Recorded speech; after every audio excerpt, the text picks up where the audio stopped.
Hey guys. Sorry. Trying to get all my things together. Trying to get everything ready. How is everybody? I'm running a little late because of the best news, guys. I was doing something else. Guess what I was doing? Uh-oh, I froze. Did I unfreeze for you guys? Okay, a few things.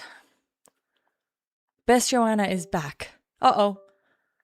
Oh. Okay.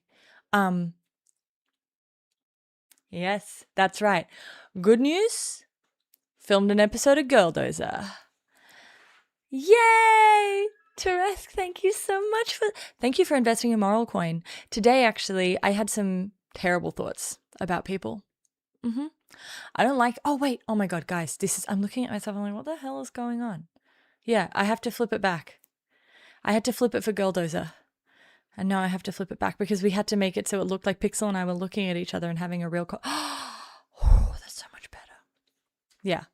We had to look like we were looking at each other. For you guys, of course. I had to look like we were having a conversation. Unfortunately, Pixel and I share a common bad side, which makes life difficult. Girl Dozer is a podcast I do with Pixel Smixel. But we haven't done it in like a year. But, okay, so bad news. Wait. Teresk, you invested in Moral Coin, the world's first crypto morality.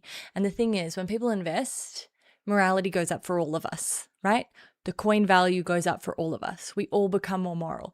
So today I was having some terrible thoughts about other people. Not good. As a virtue ethicist, this is bad moral training. I shouldn't be having bad thoughts. Sometimes you can't help yourself. But it's fine because you invested in Moral Coin, so now we're all absolved. Thank you. Thank you. Hey, Evan Starcraft. We are moraling it up. Just filmed Girl Dozer, did it successfully, put it away, filmed it, did it, done. We did it. Okay, so tomorrow I'll be editing and then hopefully it'll be up Friday, maybe Saturday.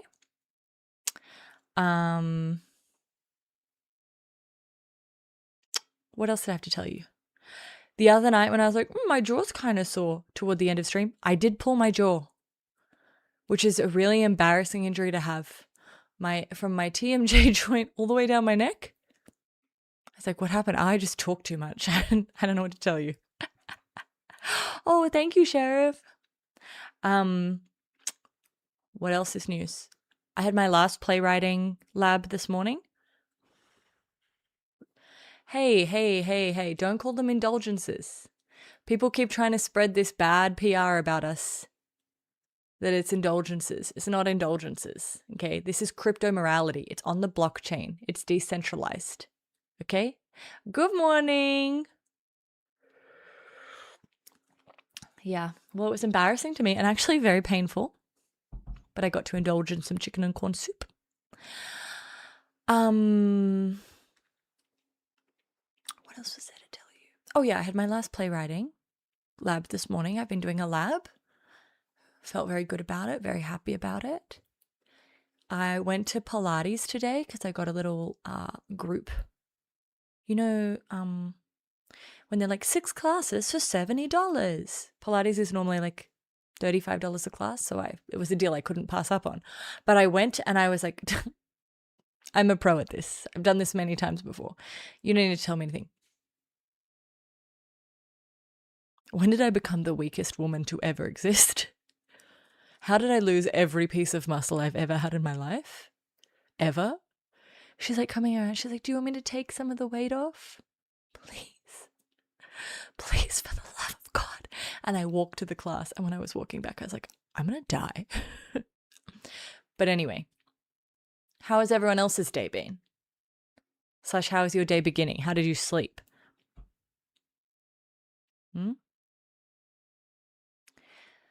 Dumba, thank you. Because without you taking out that loan, none of us will experience salvation. Crappy?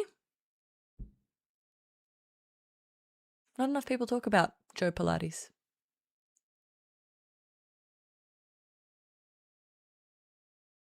It's been a day. It's good. Early morning at work, counting stuff. So many numbers. Numbers is my new thing, guys. Numbers is my new thing.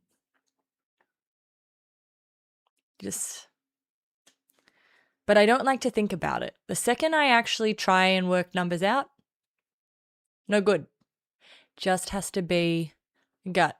Oh no, do you live in nice Minnesota? Here in the middle of your sleep segment. I sleep like that too. I wake up and I have to put things on. I listen to, my favorite number is 72. I listen to Cults to Consciousness. It's a podcast about people who've left high control religions. Pardon me. Started good, had a great sleep, but now I'm redoing a month of archive scanning. God, no one can do anything. Have we noticed this at work? That's why I work by myself. And you know what's crazy when you work by yourself? Still no one can do anything. And it's just you and you realize, oh no, I'm the person who can't do anything. Hi, Aqualyn, how you going? So here's my thinking. Here's what I'm thinking. I aspire to never work corporate. I've worked corporate. You guys don't want to see me working corporate. I become a bitch. I'm like, I'm going to tell you how to do something 2 times. If you can't get it after that, do not come to me again. I'm not the right person for you to come to a 3rd time because that's just going to piss me off. I have a long-standing dental annoyance. Oh, you had one and you got it removed. Okay, this is the problem though, right? You start chewing on that other side that you don't chew on. Be careful, because your whole side of your face will seize up. And then you'll regret it. Okay, guys, I have ambition. Okay, because it's February. Firstly, 2nd stream of the month, and we're not even a week in. Amazing. Incredible. Couldn't do it without you guys. I'm in a good mood because I just spent an hour talking with my friend, okay?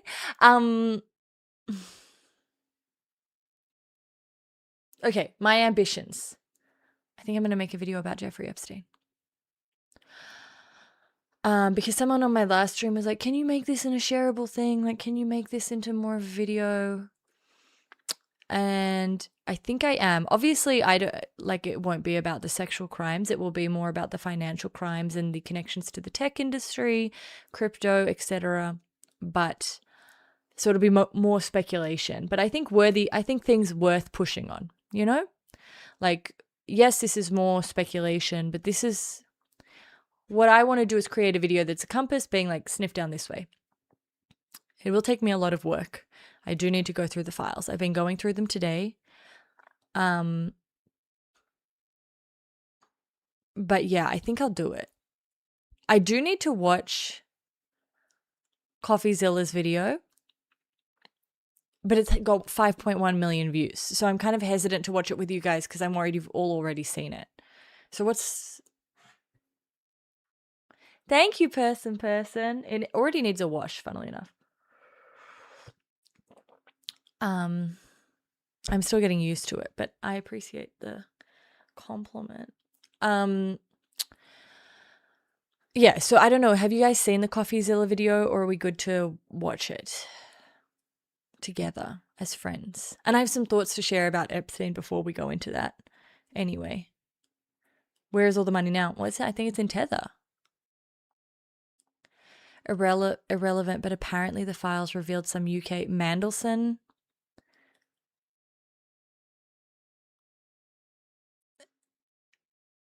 Haven't watched it. Have not. Oh, amazing. Amazing. Okay, so CoffeeZilla, he normally does like kind of financial crimes. He does a lot of crypto stuff, right?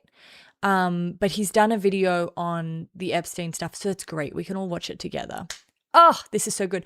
When I was going to do my video on cryptocurrency, I was going to see if I could talk to him or Molly White or someone. I have a lot of. This is the year of follow through. No more simple ideas. Now we make things. Okay. But he's done a video, so I'd like to watch that. Some things I want to. Yeah, the Mandelson thing, I need to look into that because, as I said, I personally think that my biggest Jeffrey Epstein conspiracy is that he had a hand in the GFC. Because of the liquid funding stuff coming out of Little St. James and the Caribbean and the work that he was doing with Bear Stearns. And the fact that shadow banking, exactly the sort of thing that caused the GFC, is what he specializes in. That's interesting, the dude. I mean, he's an intelligent, it's like the intelligence asset is interesting. Like I was thinking, so in the last stream, sure, the impulsiveness of declaring this is the year of follow through bodes well. Hey, Evan Starcraft, can I just say to you, I did better in January than I did in December, and I'm going to do better in February than I did in January. I'm on track to do that. Okay? All we're doing is achievable a little bit better each time. Okay? I don't know. I need to look a bit more into what Australia did. I did think it was interesting that Kevin Rudd resigned before the files came out. It could be totally separate. But here's the thing. Jeffrey Epstein knows a lot about shadow banking. I definitely think that, yeah, everything was if he didn't have a hand in orchestrating it, he was well prepared for it to happen. When we were watching his interview the other day with Steve Bannon that he was prepping for, it's crazy the way that he was talking about the Rockefeller University and the trilateral whatever it was, where he was like, yeah, basically we got the political people and the business people together and we decided how the world will work. And it was like, guys, that's the story. That's a huge part of the story. I don't know. But it's like, this is it. Okay, this is what I find so interesting. Like, people come to me and they're like, look at all the stuff in the files. Yeah, the Trilateral Commission. Thanks, Bergen Schmergen. To me, that's a huge part of the story. That is kind of the center of the story should be that. But it's people look at the photos in there of all the sex crimes, all the children, and they're like, look at all of this. And it's like, you're aware that victims of Jeffrey Epstein were trying to pursue cases before these files came out, and they had plenty of evidence. Like, first, you need to be fully aware of the level of evidence that someone can have for a sex crime and still fail to get any traction in terms of pursuing a case, and even further, find it almost impossible to win a case. Now you put in when they have a wealthy or powerful person that they're accusing and watch those numbers go down. It's like, come on. Like, you're telling me that you think that any of these people, like, that would ever get anywhere? No, it's not. No, it wouldn't. It just wouldn't. Good luck winning the case. Good luck. Oh, really? I'll have to look at that, the Watcher. So the stuff I wanted to look at today, the CoffeeZilla video, I would like to look at the ICE technology that they're using, the video that came out from 404. What did I have? Hang on. Everybody wait. I also wanted to look, because I'm obviously an economist, I do want to look at some videos on the Fed chair. Just so we can get a sense of, who the guy is. Leah Miller put out another video because she's someone who's got follow through, Speaking of follow through.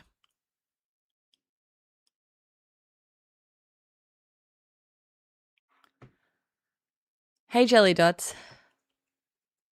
Is compromise not at the heart of the drama? This, I mean, it is, but I mean, is it? Because that's kind of the story that everyone's pushing, that he had stuff on everyone and therefore was using it to get what he wanted out of them. I'm not seeing that as I'm reading through emails. I'm seeing a lot of people going to him and being like, hey, what's your idea about how I ought to win the world? Hey, can you invest in this? Hey, can you connect me to this person? Hey, loved your island, loved the little girls there. That was great. It's like, that's not the same as, I've not seen any evidence of Jeffrey Epstein going to people and saying, I've got this on you and I plan to blackmail you. Now, I may have just not come across that yet, but it's very strange to me that everyone kind of pushes the idea that like that's at the heart of the story, when I'm like, I'm not seeing that. Am I just missing that? Because as I said, I feel like what is being released is being released to appease us. It's like, we did release the files. Look at all these juicy, salacious files you want. And I've actually been thinking a lot about Susan Sontag. She has a book called Regarding the Pain of Others, something like that. It's been a while since I read it. And actually, the last time I was thinking about it, wait, Causal, I want to say something about Bill Gates in a second. The last time I was thinking about Regarding the Pain of Others was when I saw Alex Garland's Civil War. Now the second time I've brought this movie up this month. So I actually owe Alex Garland an apology. The movie was shit, but I think if I think about a movie like multiple times, the movie is good automatically. Even if I didn't enjoy it, if the movie is staying with me and providing thought, the movie is good. So, but Susan Sontag's Regarding the Pain of Others, I believe that's the title. It's been a while, guys. Talks a lot about how images kind of suck. Like horrific images of war or other people's pain. Like these images we're seeing of these sex-tracked young women. You're seeing a lot of people kind of, how do I say this? And I'm doing it too, so I'm guilty of it too, but I'm aware of it, so it like totally doesn't count.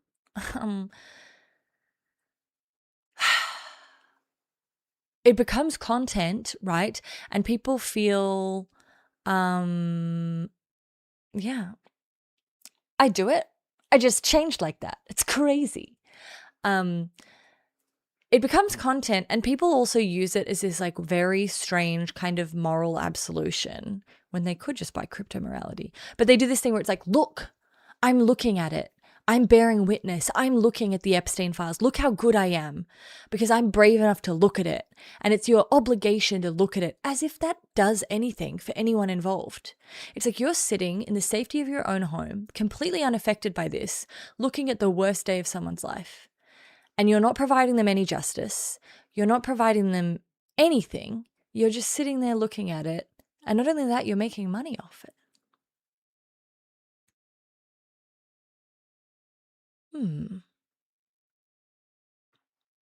The Bill Gates thing is so funny to me, Refractor, because, I mean, obviously it's terrible. What he did to Melinda is terrible. The funny thing is, like Epstein getting like pissed off with Bill Gates, being like, this is annoying now. And then Bill Gates getting pissed off with Epstein for being pissed off with him and banning him from Xbox Live. To me, that is also how I would behave if I was the head of Microsoft. I'd be like, oh, you're annoyed with me? Say goodbye to your Xbox account. I gotta say Melania. I gotta say it's so bad, but I gotta source it in mysterious ways.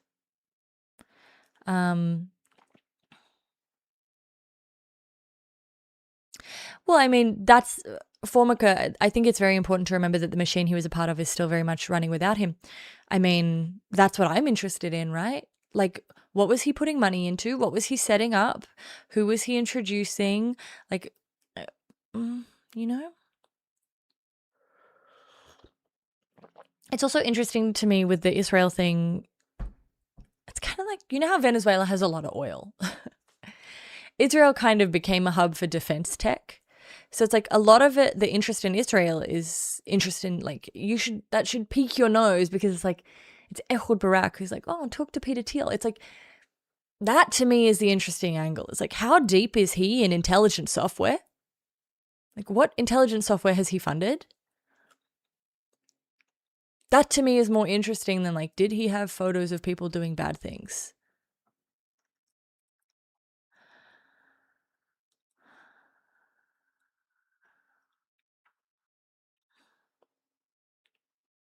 The FIFA Oscars. Sorry, I didn't see your whole joke, Johnny.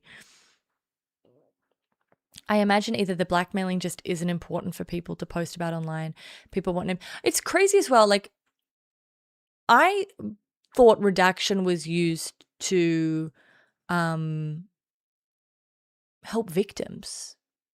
I thought redaction was, when appropriately used, was meant to be about hiding victims' identities. I've never seen redaction used to hide perpetrators' identities. There are some edge cases where it's like, well, this person isn't really involved, so we redacted their name. But there are some emails where it's like, I loved that little girl and eating her, and the name is redacted. It's like, that shouldn't be redacted. 72 viewers is my favorite number.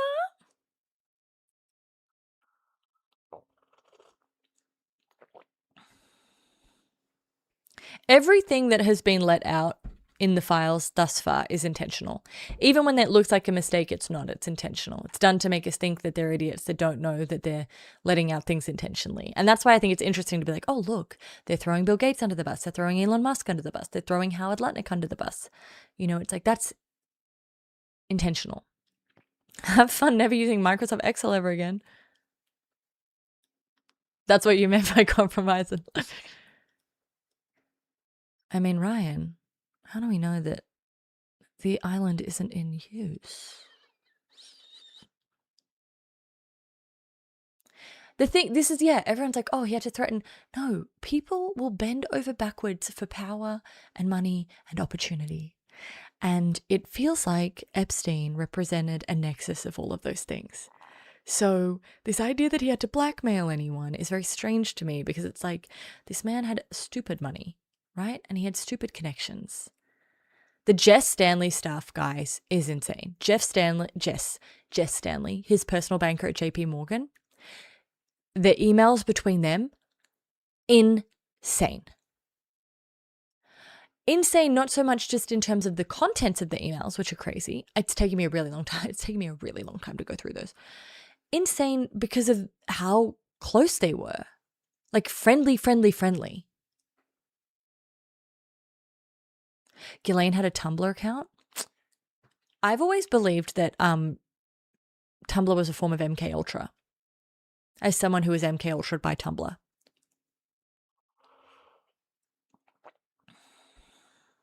I think we, America, are close to starting a war on Trump.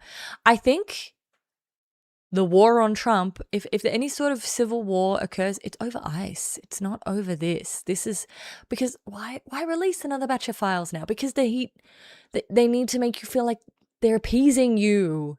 They're giving you what you're asked for. But what you want now is get out of Minnesota. But they don't want to give you that. So they give you some more graphic details of children being raped that will never result into anything except satiating your appetite for the spectacle of horrible things being done by powerful people who'll never be punished for them. Yes, there were naked photos of the victims there that were leaked. It was insane.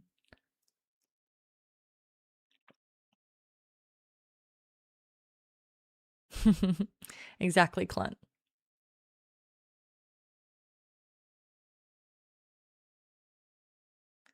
No, I agree, Ryan. It's the illusion of choice a lot of the time.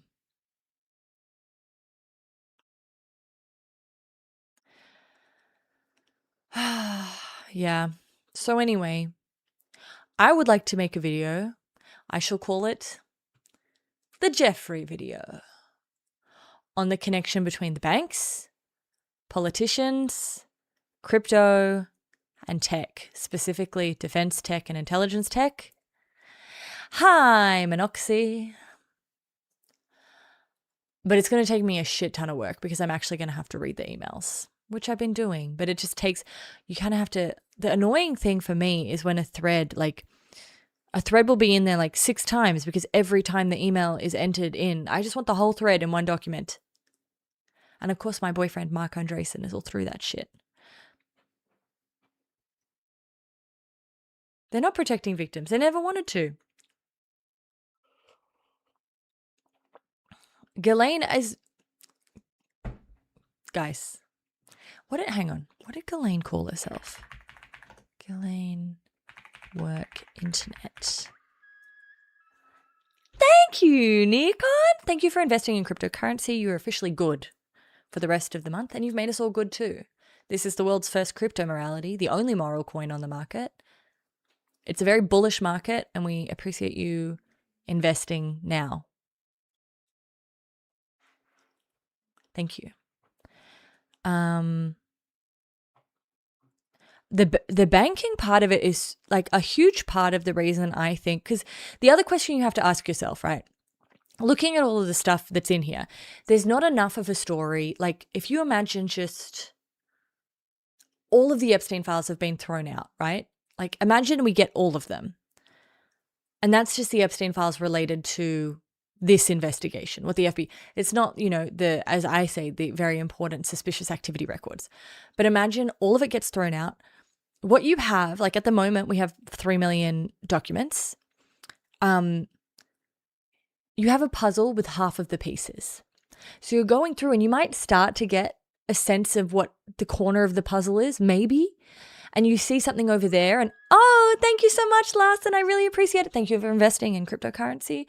Crypto morality, the world's first crypto morality, the only morality that is on the blockchain that is completely decentralized. Congratulations on being morally good for the rest of the month. So what you have is like the sense that maybe you have an idea of what's going on. Maybe you can connect a few pieces together, but you still need a whole lot of extra information to be able to make a compelling case about what the image in a certain part of the puzzle is, right? And that's intentional. Everything's intentional. Everything is always intentional. So the question is, let's say that the government does have enough to make the entire puzzle. Why? Either the entire puzzle is there, and there's something that would stop the Biden administration from pursuing things, right? Because the Biden administration had access to these too. Or they have all the information and there's not enough in all of the information to meaningfully pursue a case against anyone. Even though it all looks bad, you can't build a RICO off it. You know what I mean? Like, these are your options. Either there's actually not enough in the files, despite how salacious it is, or there is enough, but the negatives, I'm just making up. I'm an economist, I'm a lawyer, I'm a numbers girl, might be a doctor next week. Who knows? Okay. I move through a lot of spaces.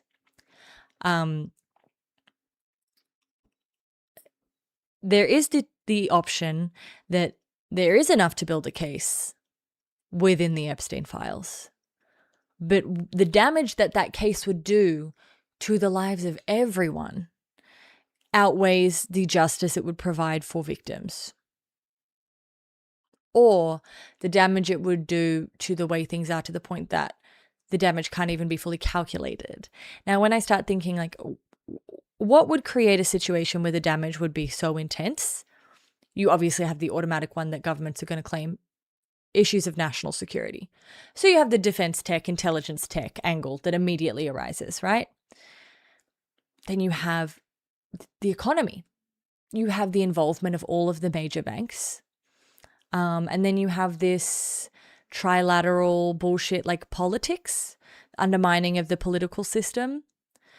So once you start looking at those sorts of things, even to the extent like the reason I'm looking up Andreessen is because as much as I love him, not hate him, love him, such a fan.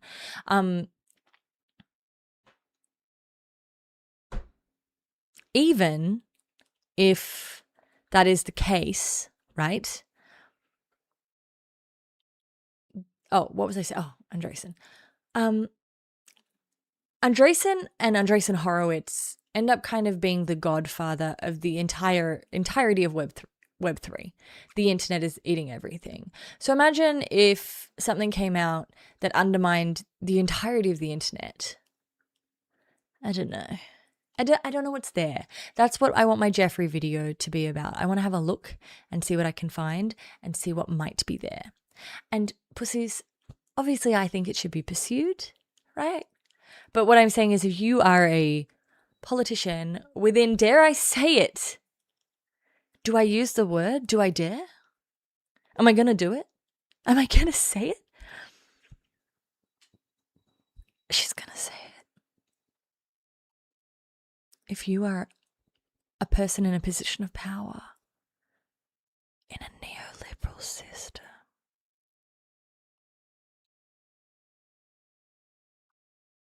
you're going to want to protect that system.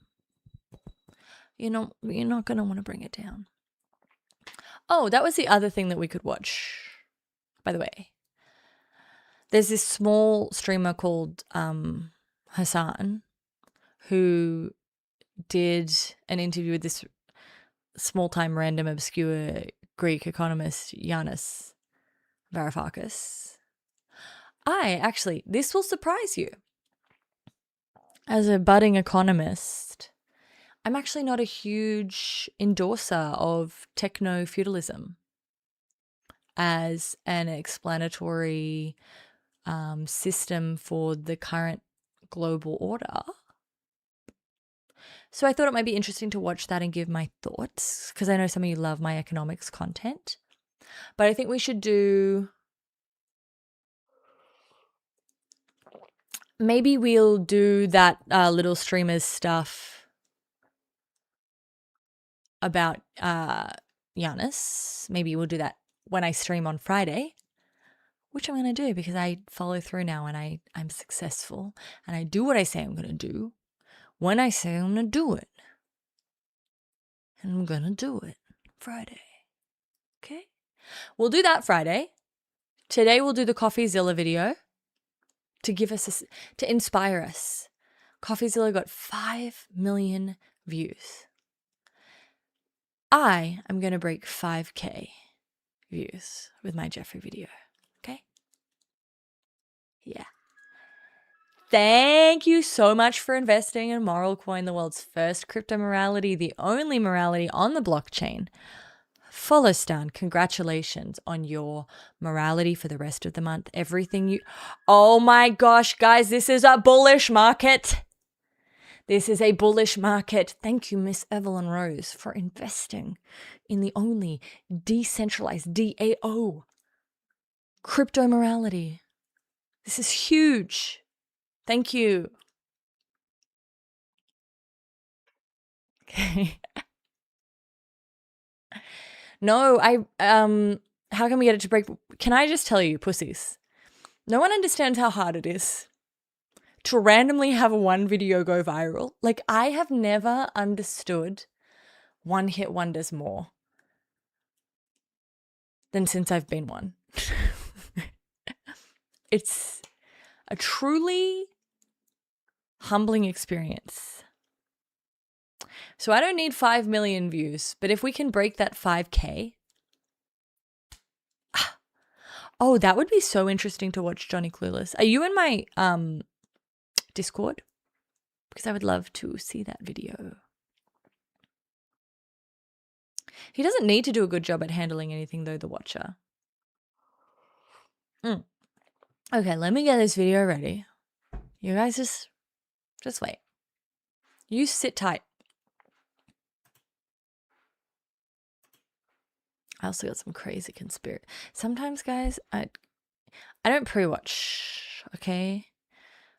But sometimes you need to do a little pre-scroll to check you're not accidentally showing the craziest shit ever on stream. It's nice when you know the person, you can kind of just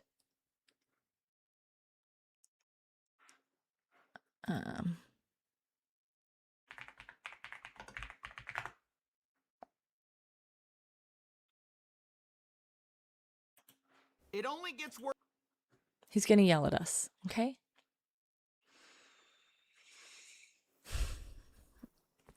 Pixel told me today that Dan Bongino actually has a very funny sounding voice. I've not heard it.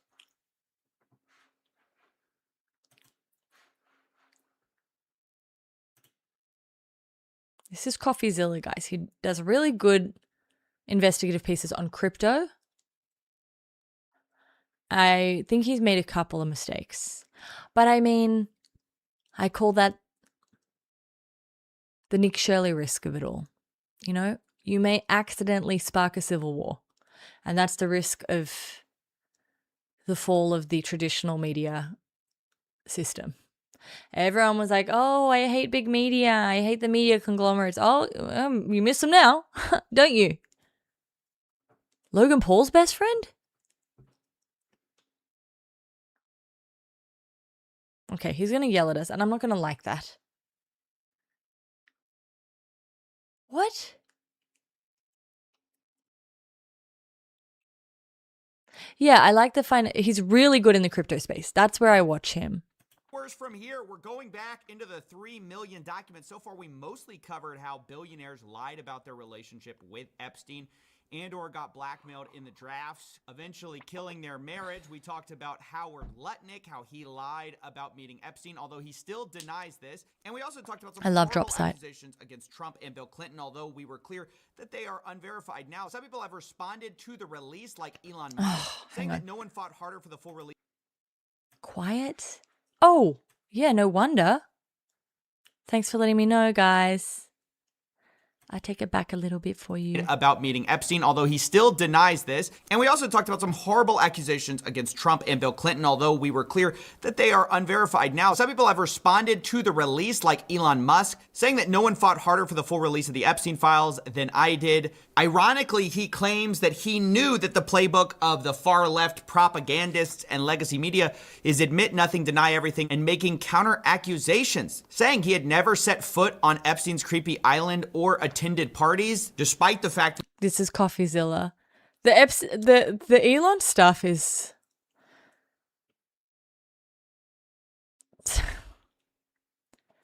undeniably funny, which I, again, think is intentional, right? It's like there was someone who knew that Elon being an absolute fucking loser had some virality. You know what I mean? Like they knew that was going to happen, that this would be all anyone would be able to talk about. They'd be like, oh yeah, horrific things happen, and Bill Gates gave his wife an STD from a Russian prostitute. Also, Elon's a fucking loser. And that would be what people would walk away saying. We saw last time that Elon was asking to be invited to the party. What day night would be the wildest party on your island? Nevertheless, I think it's an interesting point. And this is what I mean about the Susan Sontag thing, where it's like now suddenly what should be serious, dare I say it, is silly. It's just fun little content for people. I am not above this. I too, but it's like the way this onslaught, like just throwing puzzle pieces on the ground, means that people are picking through them without any sense of any kind of narrative story. They're just looking at an individual piece and being like, isn't this funny? Isn't this shocking? And it just becomes content that you have enough distance and safety from, where to see is not to empathize. Because you get an image, an email, these show you the what, they don't give you the why. And the why is what we really need. The why, the connective tissue, what pulls everything together, that's what we need. Elon, okay, I'm fairly sure at the time when he's asking to go on the island, this is pre-Grimes. So this is pre when he was greenwashing himself, right? This is like early kind of, this is Tallulah days. So he's not even that liberal here. He's libertarian. Playbook, as we get into this much darker side of the 3.5 million files, you're going to notice this trend is true, that everyone we're going to talk about, basically they admit nothing, they deny everything, And then they usually make counter accusations against other people in the files. Almost no one has faced any kind of consequences for this whole thing, leading me to wonder, why is it that it seems like really only in the rest of the world has anyone faced anything? I mean, you've got the former Prince Andrew losing his title. You've got the Slovakia national security. But even in those cases, right? A lot of these people are losing things. They're resigning. Choices are being made. It's not, they're like, oh, consequences are being faced. It's like, not really. They're like, you have the choice. We're asking you to go. In the same way that like Jess Stanley is, we're asking you to step away from JP Morgan so that we don't have to look at this any closer. We're asking you, this is an embarrassment, and that's all we're going to understand it as. A little bit of an embarrassment and a reputational harm. And you have to suffer a consequence for that embarrassment. That is not the same as saying you are a criminal and we are going to expose the truth about what occurred, and your victims will experience the justice of having the truth known publicly about what you did and what you were involved in. That's justice, right? Consequence and justice are not the same thing. People saying, we'd like to keep this simple and we would like you to step aside is not the same as, oh, look what's happened in other countries. They're getting justice. It's like, no. Woody Allen, but this is the thing. We already knew how bad we already knew how bad Woody Allen was, right? This is my constant thing about these people. It's like, most of these, like when it comes to Donald Trump, I was not under any illusion that he wasn't a sex criminal. And you have to remember that a lot of the time, like let me give you some psychoanalysis about men. I know that's what you come here for. I know that's what you want from me, my read on men. So there are perverts and there are, how do I explain these? There are the perverts, they're the very sexual ones, and then there are the power players, right? So Jeffrey Epstein rapes children.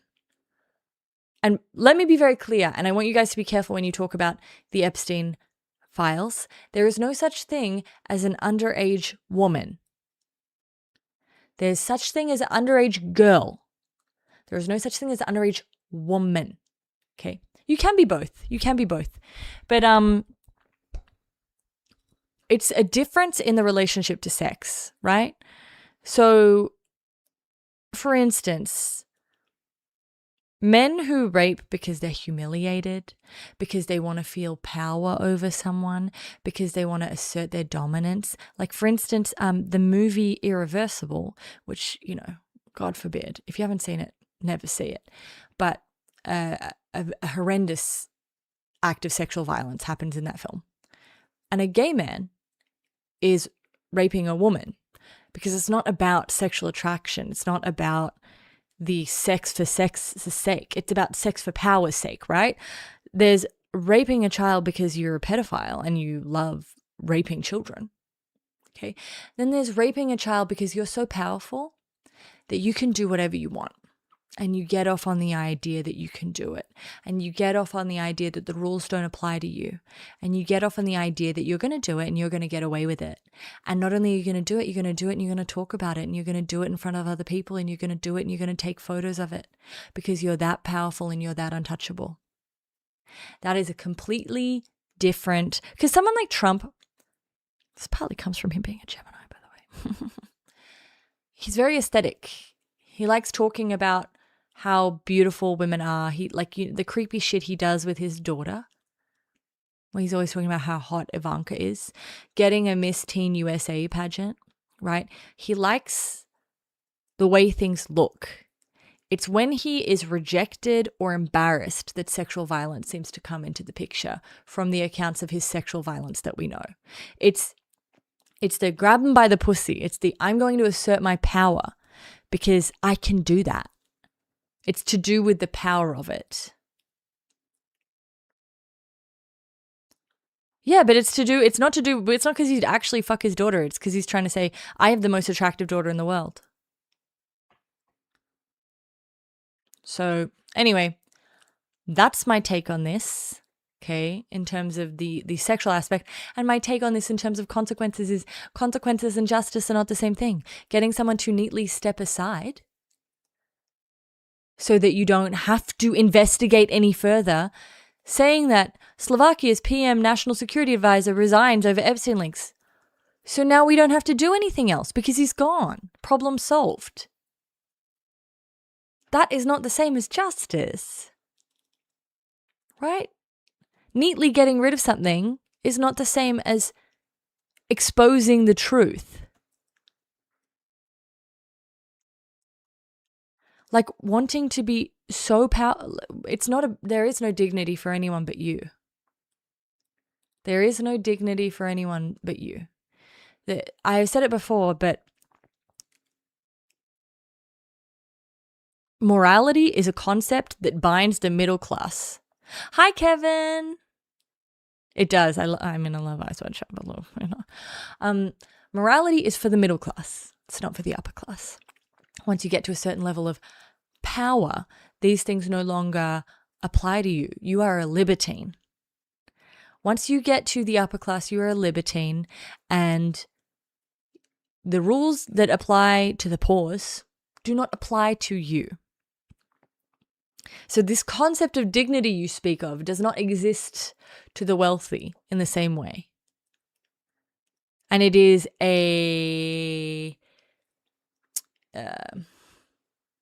what's the word? It's not exhibition. It's a demonstration of wealth and power to do something that is so morally reprehensible and do it proudly and do it openly and do it without shame and do it without hiding it. That is a demonstration of power to other powerful men. You got to remember with men, it's always about showing off to other men. That's why you got to take the photos. That's why you got to send the emails. You got to all be in. That's why Epstein wants on the island so bad. He's got to show off to the other men. He's got to be in the clique. Display. Yes, thank you. Hopefully, law is designed to keep civilians in line. Yeah, it's never for the powerful. It's a courtship ritual before men. There's such a good quote, and I can't think of it off the top of my head, but it talks about how like respect, admiration, all of these qualities, they are reserved for men, like by men for other men, not for women. Admiration is for other men. Respect is for other men. Keep on going with the video. I have to react, otherwise he might sue me, and I don't have the money for that. Security advisor resigning over the Epstein links. But in America, I'm really hard-pressed to think of anyone who has actually faced any kind of accountability. No I one's think faced Larry any Summers accountability. stepped back voluntarily. But other than that, it's hard to think of anyone who's faced any kind of justice. In fact, arguably, Ghislaine Maxwell's life is better than it was previously since these Epstein files have dropped. Because Ghislaine Maxwell runs the entire internet. She runs all intelligence software. I just need a few more puzzle pieces to make that picture work. And what's crazy about this is that we know that the government story is false. Remember, the FBI documents showed they had 10 co-conspirators they were investigating. Wait, guys, we also got can someone work out for me what freaking app he's in? Because I could be using this. This is very handy. This seems like a corkboard. She's not just a Reddit overlord. She literally says her job is on the internet, ? Her job is the internet. Look into what her sisters do. Look into Promus software. It's more than just being a Reddit mod. Old draft of an indictment where they had several co-defendants with Epstein. Now, of course, we know these were never ultimately charged. This was back in 2005, but just imagine all the way back in 2000. Some of these, though, if you're very read in on Epstein, right? A lot of these people who are blacked out are going to be people like the Russian girls that he trafficked and then raped and then made his assistants and then made complicit in his crimes. Just so you know, it's not all like you unredact some of these names. It's not all going to be like Ehud Barak, Donald Trump, Bill Gates. This is going to be like Ruslavia.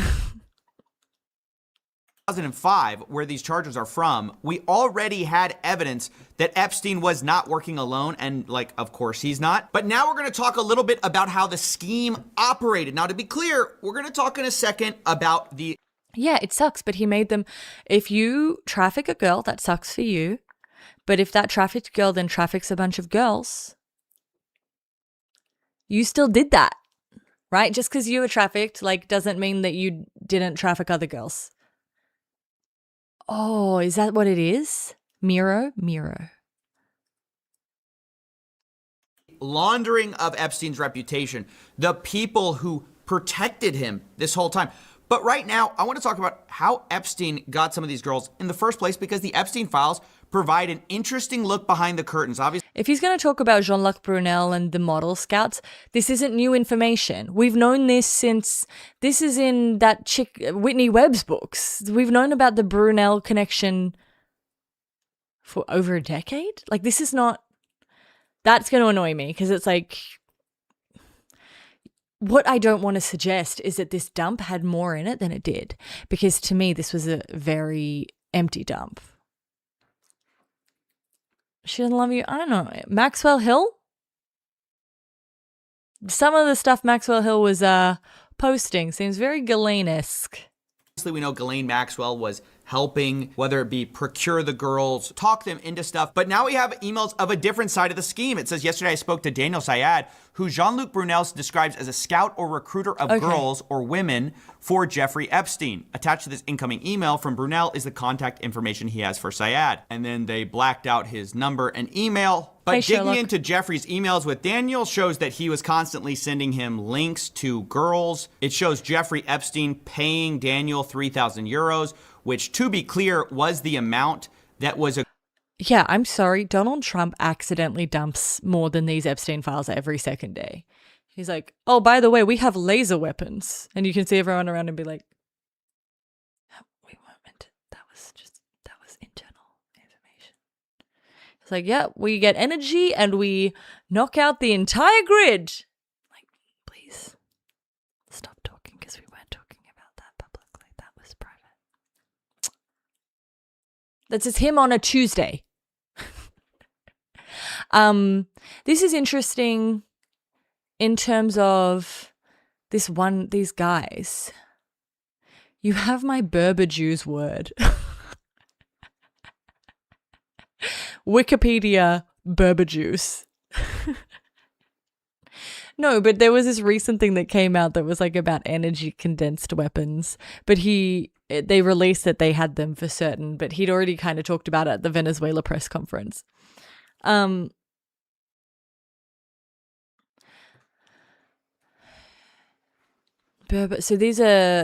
this to me suggests, and this here being French, so my suggestion would be that Amar Syed and Daniel Syed are Moroccans, perhaps.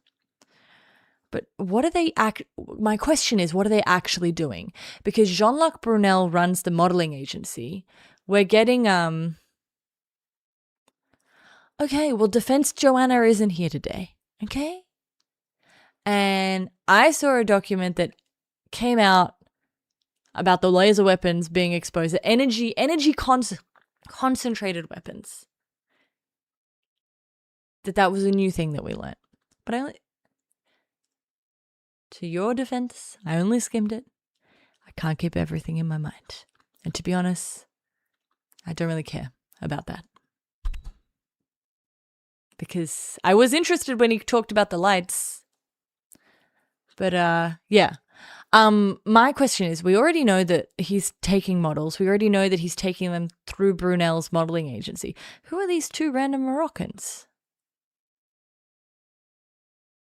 Agreed to by Jean-Luc Brunel. Quote, Dominique, we will pay him 3,000 euros each month for scouting for a 6-month period. On all models we will get him, we will pay him 5% commission on their earnings. Imagine it's like baseball or it's like basketball. You're scouting for I hate to use the word talent, but that's really what this guy was doing. He was going around the globe trying to find people for Jeffrey. Sorry, I know. I'm poor Zandy, I know. I just want to say there's a discussion that people aren't ready to have here, and they feel that it would take away from the Epstein discussion, because of course it would. This large conversation about sex trafficking. But there should be a discussion about sex trafficking that naturally exists within the modeling industry anyway. About very young girls being taken away from their parents to travel the world and accept opportunities, and being stuck in rooms constantly for go-sees with older, powerful men who tell them if they just did one thing that their entire dreams will come true, right? The modeling industry is already set up to operate this way. There's a reason that this is the way they chose to find these girls. Epstein and Jean-Luc Brunel. According to one lawsuit, Epstein trafficked a Jane Doe to Jean-Luc Brunel many times. It describes their operation as this: many of the girls came from poor countries or impoverished backgrounds. He lured them in with a promise of making good money. Quote, Brunel has been a model scout for various modeling agencies for many years, and he was apparently able to get U.S. passports for young girls to work as models, eventually, of course, being sent to Jeffrey Epstein. Now, it should be noted that Jean-Luc Brunel himself died in prison by hanging, and that's while he was being accused of horrible crimes related to trafficking and minors. So this guy is not a good guy. He was part of the op along with Daniel Syed, who was also scouting on behalf of Epstein and Jean-Luc Brunel. They had their agreement. What confuses me is he showed us an email where he was sending through existing modeling portfolio pages, right? Do we mean scouting as in he's going out to the streets of France and picking up girls? Or do we mean he's finding models? And what does this mean? That's my question.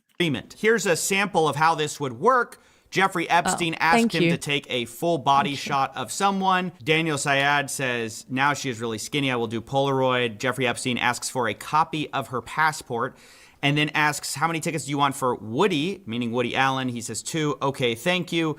Full body if possible. And then Jeffrey Epstein says, doesn't look too happy. Comments on her body, and then he says she is very sweet. I'll skip a few of the sordid details here. They comment about her body extensively. And then Jeffrey Epstein says, I sent a request. Does she want to come out to Paris on Sunday? He's just because Jay-Z was dropped in these files. And I have to say, because I'm just like, as I'm reading things like this, I'm thinking about how many times in the entertainment industry you hear about stories like this. People don't talk enough about the fact that Rihanna was kidnapped from Barbados. Like, literally, if you read the story about how Rihanna signed with Jay-Z, she was scouted in Barbados at like 14. They said she needs to get on a plane now. She went on a plane, left the country without her parents. Her dad did not go with her. She was brought in to sing for Jay-Z. He locked the room and he said, you are not leaving this room until you sign a contract.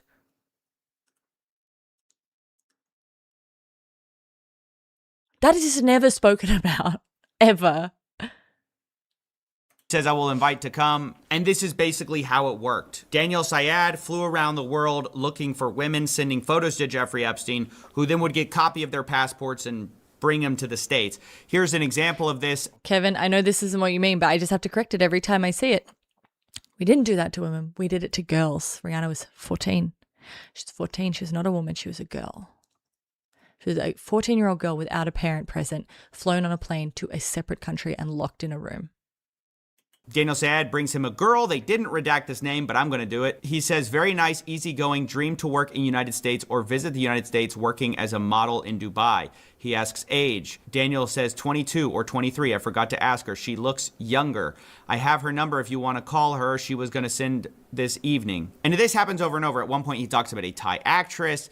Jeffrey Epstein says he can see her on Wednesday, and then he complains that she wants to meet in a restaurant. I don't do that in New York. And then says she didn't even respond. Not. Hang on, who did you say it was? Illuminatus? Grant Smith Ellis. I'll have to look at that later. Nice. The point is, a lot of these girls were looking to come to the United States for one reason or another, for some kind of dream. They would ask for passports or visas, and then ultimately get sent here by this network. And the thing is, this is the gross thing about it. In these kind of entertainment industries, a lot of children's parents, especially if you go to a poorer country, they will tell them, like, basically, These men are going to sleep with you, and that is just going to be the price of you having a better life and giving a better life to our entire family. Like, again, if you look at the blind items around someone like Ariana Grande and what was done to her as a child, and that's in America, right? And that's with parents' participation being like, this is just the price of fame. This is just the price of a green card, babe. Like, this is how it like, it's crazy when you realize how desperation can make abuse look like opportunity to a lot of these people. They have no idea what they're getting into. And everyone around, no one is protecting them. No one is protecting them because they're like, anything's better than this. You could have a real opportunity. You could really make it. Yeah, maybe, maybe there's some horrible sexual abuse, but maybe you'll be the first lady of America one day. My God, it depends what kind of question it is. I never like it when someone asks me if they can ask a question because the question that follows always ends with a ban. Work of people who would later be accused of trafficking or other abuses. Now, to be clear, there have not been charges against Daniel Syed, and the government, remember, says they have no evidence to go even predicate an investigation against uncharged third parties. So it's a little bit bizarre to be reading about this scouting operation for Jeffrey Epstein, the way he recruited girls, and then be told, yeah, nothing to see here. Yeah, one of the scouts was like Pixel's this my like friend. who himself in jail. But no, there's no one else here, even though there's definitely Exactly, guys floating Kate. around. Even though we literally have redacted defendants in our old draft of an indictment. We have nothing to do. We can't possibly imagine doing anything. And that brings me to one of the frustrating parts of these whole files is the redactions. I mean, I know I've been over this, but I think part of it's what the child... It's what willing to traffic children indicates about Jeffrey Epstein more broadly, which is he's willing to go to other powerful men and say, I can get you things no one else can get you. I'm willing to break the law. I know how to do it. It's not just that I can get you young girls for your pleasure and we can enjoy it as libertines who are above the social standards required of the middle class. It's not just that I can get you things that no one else can get you. I can hide your money. I can get you business opportunities. I can introduce you to that person you've always wanted to know. I can change what's going to happen in the politics in this country so that things work better for your investment. I can find this information on this person you want information on. It's the ability to, it's not just I can get you a child for sex. It's I can get you anything. The law, morality, there are no limits to what I'm able to procure for you. That's crazy, Illuminatus. it's a different thing. In the past, the files were sort of overly redacted to protect people. The problem this time is not only are a lot of people still being protected, like literally the name. These names I'm fairly sure have been exposed. I'm almost certain that some of these names are his assistants. Not all of them, but I'm almost certain. I can't remember where I would have to look to find that now, but I'm almost certain you'll find that a lot of these names are young women. That doesn't mean that they're not guilty. They are guilty. They trafficked women, right? Sorry. Oh my God! Thank God I have Moral Coin. Thank God you guys have done Moral Coin because I just did a big. They trafficked young girls. Lindsay Graham, just admit you're gay so everyone can stop bullying you. Names of the people they were going to charge. You couldn't argue those are victims. But the work was just done so sloppy that oftentimes you'll find that the DOJ has uploaded two documents that are functionally identical and they redacted one but not the other, letting you see what's ultimately behind the mask, which is dumb because sometimes the thing they're redacting is Jeffrey Epstein's name. Or other times it's somebody who clearly is not a victim because then you see the non-redacted copy and you're like, yeah, that's clearly not a victim. So it's a little strange what they seem to have done here. Let me give you a for instance. So we have this message from somebody whose name is blacked out and we see participants and then we see Jeffrey Epstein is involved, right? And it says we need to work around. Imagine being that powerful. That's what makes him happy. What makes him happy is that no one can put any limit on him.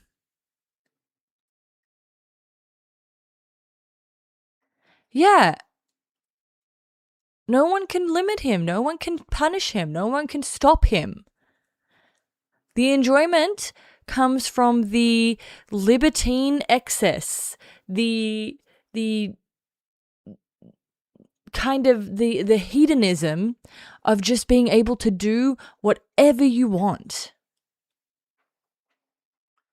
They're not incompetent, Kevin. They're acting like they're incompetent. Well, the thing is, they don't really need to redact a lot of this because they're not going to do anything with it. They're not actually going to try and charge anyone. Because the sex crimes, you're just never going to charge a sex crime. They've been, so many of Jeffrey Epstein's victims with plenty of evidence have been trying this. They weren't like, oh, if only we had an email, we'd be able to, like, no. You're 38. We need to push back on the lies, then crush the pedo trafficking narrative, then rebuild your image as a philanthropist. Now, I want to know who's doing that. Who's trying to rebuild Jeffrey Epstein's image? I'm fairly sure we know. Who's the guy that Ghislaine Maxwell was dating who died? He was French. We know who this is. Not Bannon. He died. He's French. He was dating Ghislaine. You guys aren't you guys aren't Epsteining hard enough. Hang on. Oh, okay. Johnny, stop typing so fast. Ghislaine, boyfriend, dead. Or maybe it was Elizabeth Maxwell's boyfriend. No, that's Robert no. French. Not Brunel. French. Dead. Epstein. Now I'm going to get Brunel. It's not Brunel though. Come on, Joanna. You can remember this person's name.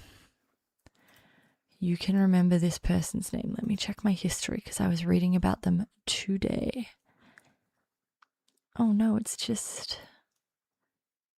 You know, there are people in here who are not talked about enough. Steven Sinofsky. He's in here a lot. How many dead Frenchmen? More than you would think.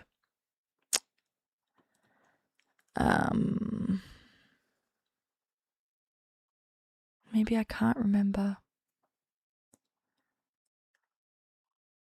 Oh, guys. Ghislaine? Okay. Ghislaine's sister. Ghislaine's sister. Christine Maxwell or Isabel Maxwell? Ghislaine? Okay. Ghislaine's sister, boyfriend. I think he's a photographer. Not. Oh my God. No. No, guys.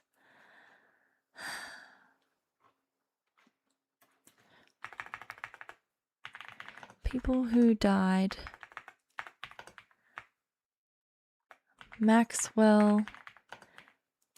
Isabel. Yeah, everyone who's French is a photographer. Boyfriend. Suicide?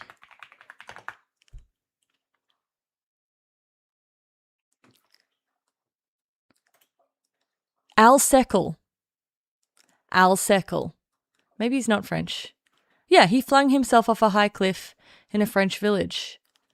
Seckel claimed to be the husband of Ghislaine Maxwell's older sister, Isabel. But Al Seckel's the one who's doing all of this.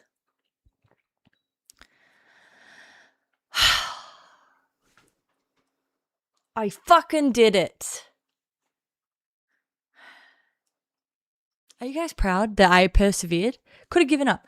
Anyway, maybe they're not saying it explicitly here, but I bet you if this gets unredacted, it's Al Seckel, because that's exactly who's going through and doing it. Because I remember when I was reading the stuff about him and he was saying he was fixing the Wikipedia page, I was like, how the fuck does he know how to fix a Wikipedia page like this? And then I remembered that Isabel Maxwell.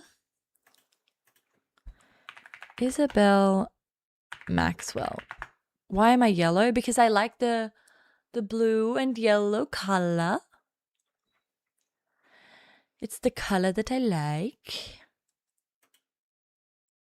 Sometimes I have that light on a different light, but I just didn't feel it today. Korea, Magellan. So Isabel Maxwell, French-born entrepreneur and co-founder of Magellan, an early search engine that was later acquired by Excite. She is a technology pioneer, as listed by the World Economic Forum. She served as the president of ComTouch, an Israeli internet company that became Siren. She basically works in 1981, she relocated to San Fran, where she worked in Silicon Valley. Thank you, Faith. So basically what I want you to know is that when it comes to the Maxwell family, their whole gig is the internet and being online. So CoffeeZilla doesn't know who this email was from about Wikipedia, but I do. It's Al Seckel. It's Isabel Maxwell's husband who killed himself mysteriously by flinging himself off a cliff. Definitely not something that could be murder. And he was fixing the Wikipedia, and I know I've seen this. I know I've seen him talk about this alternatively somewhere else because I'm a real Epstein head. Image, right? Well, we go ahead, we scroll is it down, say? Please and we be right. that Jeffrey Epstein sends something. He says, in any bar where drinking age is 18, and you see the participant is once again blacked out. But underneath it, in a separate file, we see Steve Bannon, a famous political figure, is in here, and he's saying the same thing. He says, first, all that work to be wrong.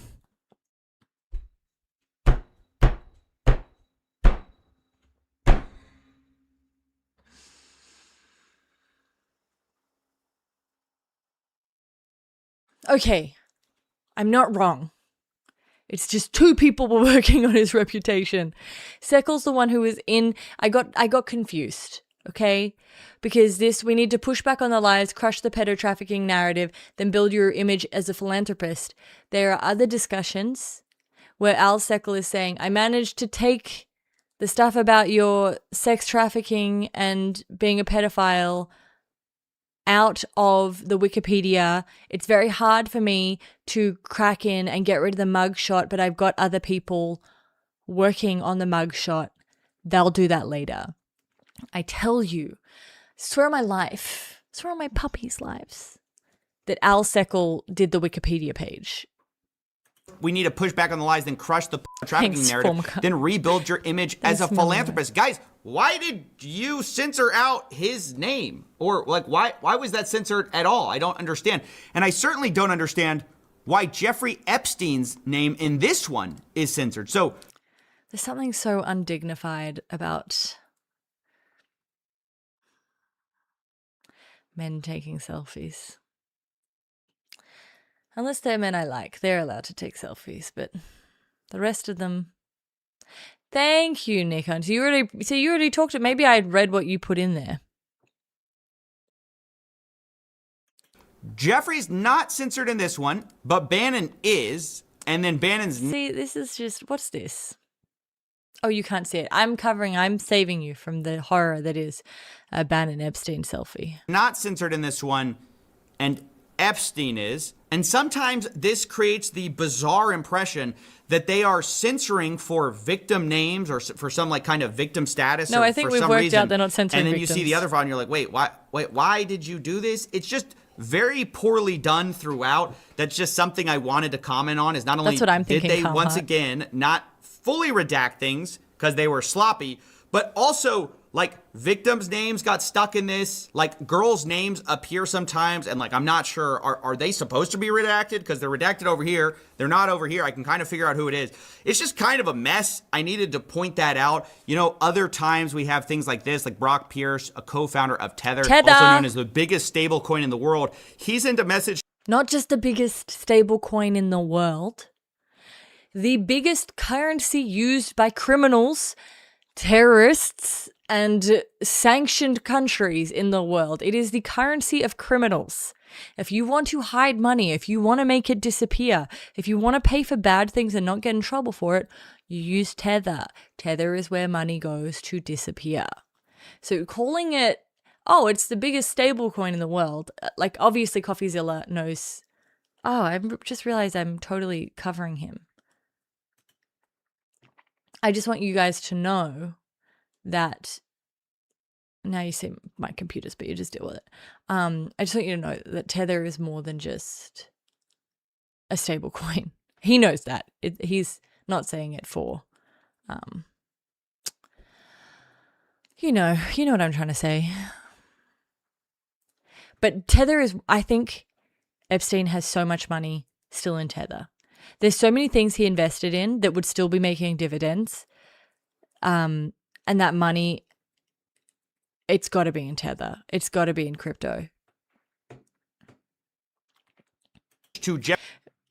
Also, we're not redacting victims' names, but then putting up naked photos of underage girls and saying we're redacting for victims. We don't do, come on. Jeffrey Epstein with the subject line Anastasia, and then it's just a bunch of redacted stuff with a few untitled JPEGs in here. And so, you know, you're thinking to yourself, what is this? Is he sending some illicit media? Like, what is this? Well, then we have this page where it wasn't redacted. I put that little dark square that I didn't know if this should have been redacted or not. But it's like a bunch of JPEGs. Now, does that contain victims? Is Brock Pierce sending photos of victims? I don't know because of the way the government did this. But underneath, it says, the Ukraine is now my favorite country, smiley face, Brock Pierce, with the subject line, Anastasia. I don't know what to make of that. I'm just saying the redactions, like the way they did this is not good. But now let's return to Steve Bannon. Because you do not have to redact things related to sex crimes, because no one takes sex crimes seriously. And if you think, I'm going to say something that's going to piss people off, but I'm going to say it. I said it on the Girl Dozer episode 2.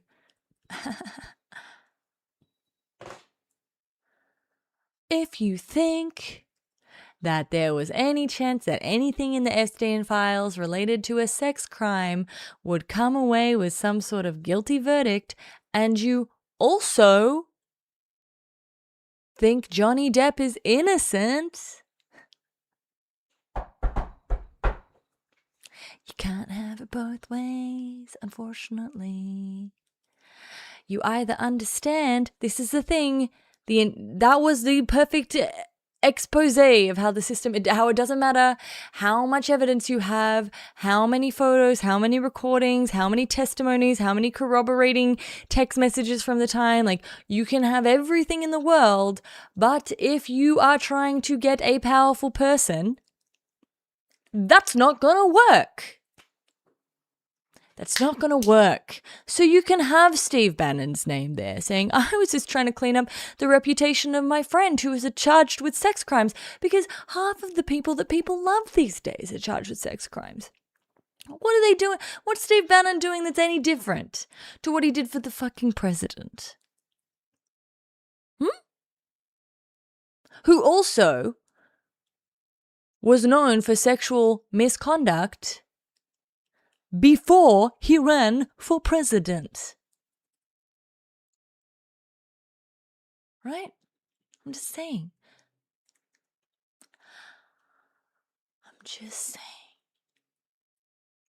Nothing was ever going to happen from these files in relation to sex crimes. So redaction,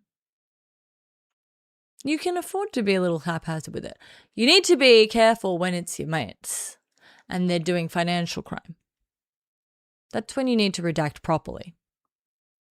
Don't you worry, they did. Bannon and his we're gonna crush the trafficking narrative, because this guy, oh boy, has been revealed in the files to being like Jeffrey's right-hand PR. Because the thing, I can just tell you how Steve Bannon is thinking, right? And it's like, Don't let sex crimes get in the way of power. Don't let a little indiscretion get in the way of being able to take over the world. That's how Steve Bannon sees it. Here's a powerful man who's well connected, and together with my ideological ideas and his connections and money, we could influence all of politics and the banking industry. We could reshape the entire world. Sexual indiscretions, that's natural. That's just what comes with being a powerful man. That's just what comes with power. We let the Catholic Church do it. Powerful men have been doing this for all of time.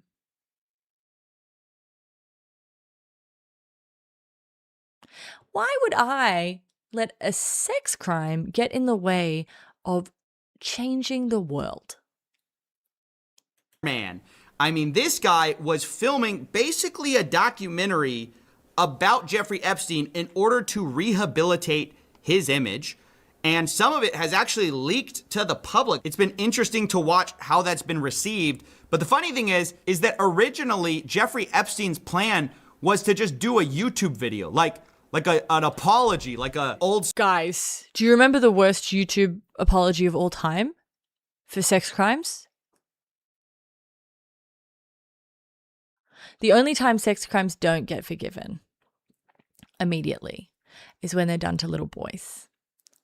Because being gay, well, that's gay. You guys went to ukulele, but that's because you all forgot when Kevin Spacey got cancelled during the Me Too movement and then came back and did an in-character monologue. Guys, we have to pause just for 1 second. You have to see this. You have to see this.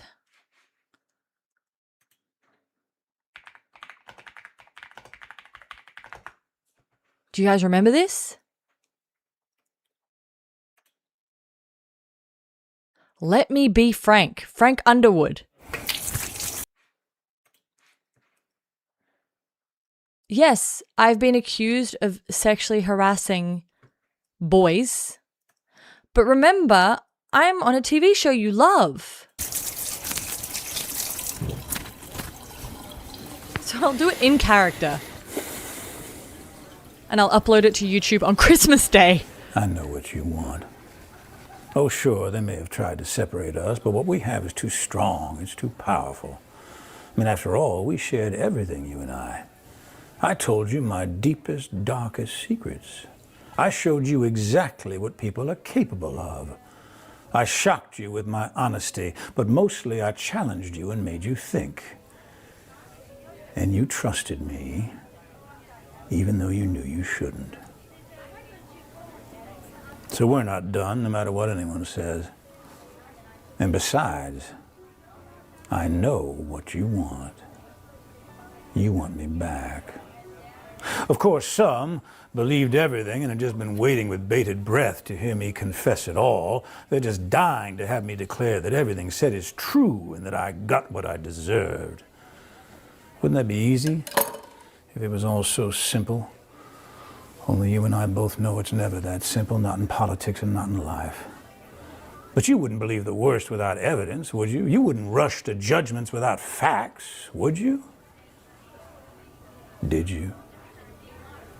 No, not you. You're smarter than that. Anyway, all this presumption made for such an unsatisfying ending, and to think it could have been such a memorable send-off. I mean, if you and I have learned nothing else these past years, it's that in life and art, nothing should be off the table. We weren't afraid, not of what we said, and not of what we did, and we're still not afraid. Because I can promise you this. If I didn't pay the price for the things we both know I did do, I'm certainly not going to pay the price for the things I didn't do. Oh, of course, they're going to say I'm being disrespectful, not playing by the rules, like I ever played by anyone's rules before. I never did, and you loved it. Anyhow, despite all the poppycock, the animosity, the headlines, the impeachment without a trial, despite everything, despite even my own death, I feel surprisingly good. And my confidence grows each day that soon enough you will know the full truth. Well, wait a minute. Now that I think of it, you never actually saw me die, did you?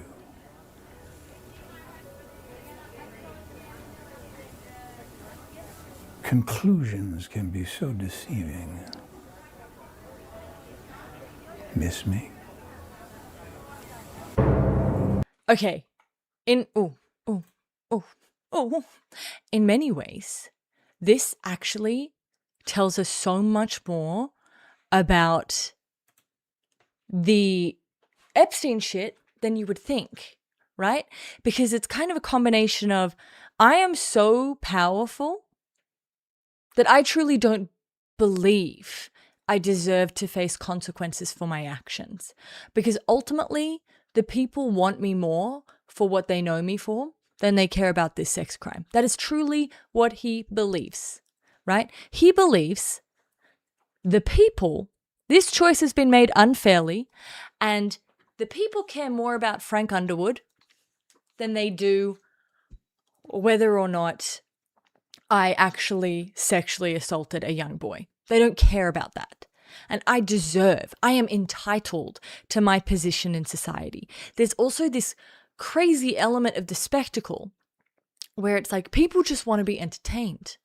If I can entertain them, right? It's this whole like, this same thing with the Jeffrey Epstein where it's like, we just need to rework the narrative to get rid of the sex offender thing and focus on the fact you're an entrepreneur. Because that's what people care about, right? The sex trafficking, that's a footnote. The sexually assaulting a young boy, that's a footnote. I'm Frank Underwood. Also, can I just say, how psycho when your character is an evil, powerful man who is famous for being Machiavellian and evil and having no morals, to be like, I know how to get out of this. I'll do an in-character villain monologue about how, of course you can expect this from me. Like, they're just trying to get me down. This is crazy. But this is the thing. It's like, there's this idea where it's like, people expect us to be bad men, but they like us anyway because of what we do. So we just need to reshape the narrative like it's a TV show to focus on the fact that you are an entrepreneur and not a sex offender. That's just a footnote. That just happens, you know, once you become a powerful man and people trying to get to you. Imagine the conversation with the publicist. I guarantee you, Johnny, this man, when he made this, did not have a publicist. I guarantee you, the day after the allegations came out that he had sexually assaulted a young boy, his entire team quit. I guarantee you. Because that's the one thing you don't get away with in Hollywood, being gay. There's a reason that Hugh Jackman is spending so much money on Sutton Foster to try and sell us that relationship. Because if there's one thing, just to be conspiratorial for a moment, you let me do my Hollywood conspiracies, because that's where I like to have a little conspiracy. Hugh Jackman and his ex-wife already had a massive prenup agreement, right?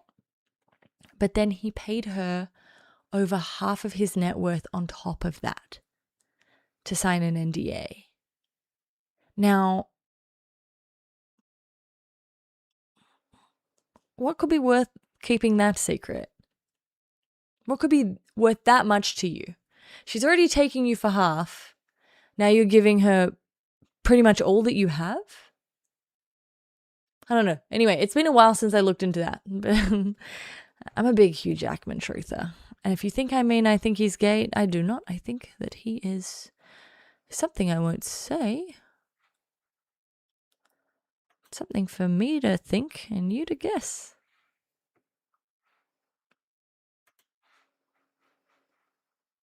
School 2016, turn on the camera for authenticity and saying, you know, he says, do you think I can do my own video interview and upload it to YouTube? No sandbagging, interview format, or like a diary piece. Steve Bannon says, if you do an interview, it can't be like Johnny does a YouTube. It has to be amazingly professional and perfectly cut.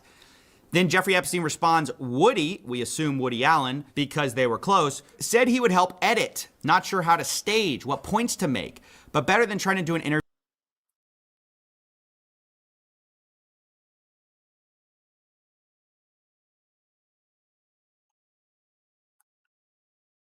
Can we just say, holy shit? Imagine if we did get a Woody Allen edit of this interview. If this isn't about him being gay, if it came out that Hugh Jackman was gay, guess what the reaction would be from the entire world? Yes, duh, we know, we've been aware, we've been making jokes about it for the past 3 decades. Yes, we know. That would be the reaction. You don't pay a huge majority of your net worth to keep that a secret these days. Maybe 2016, maybe. But today, no. No, I'm talking about the Woody Allen edit specifically. Blue Room. Yeah, exactly, Faith. If Hugh Jackman came out as gay today, people would be excited.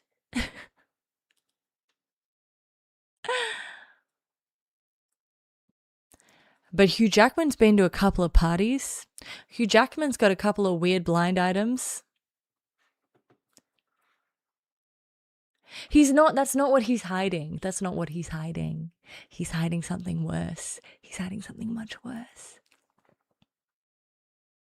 Interview that I have no experience doing. Goal is to humanize the monster. Anything written carries little weight. The goal is to make the ugly beast beautiful. Imagine your friend saying that to you. The aim of what we're trying to do today is make the hideous beast beautiful. That's you, by the way, that we're discussing. But this is the thing. They don't care about being monsters. You can say that to their face because they don't care.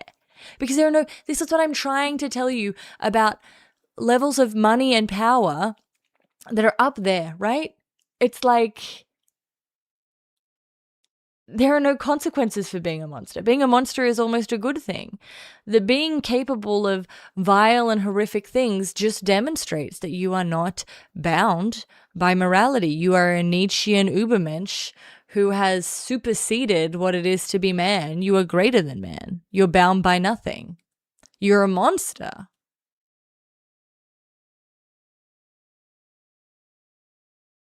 It's not even a bad thing. It's what is a monster? A monster is powerful. A monster is scary. It has power over other people.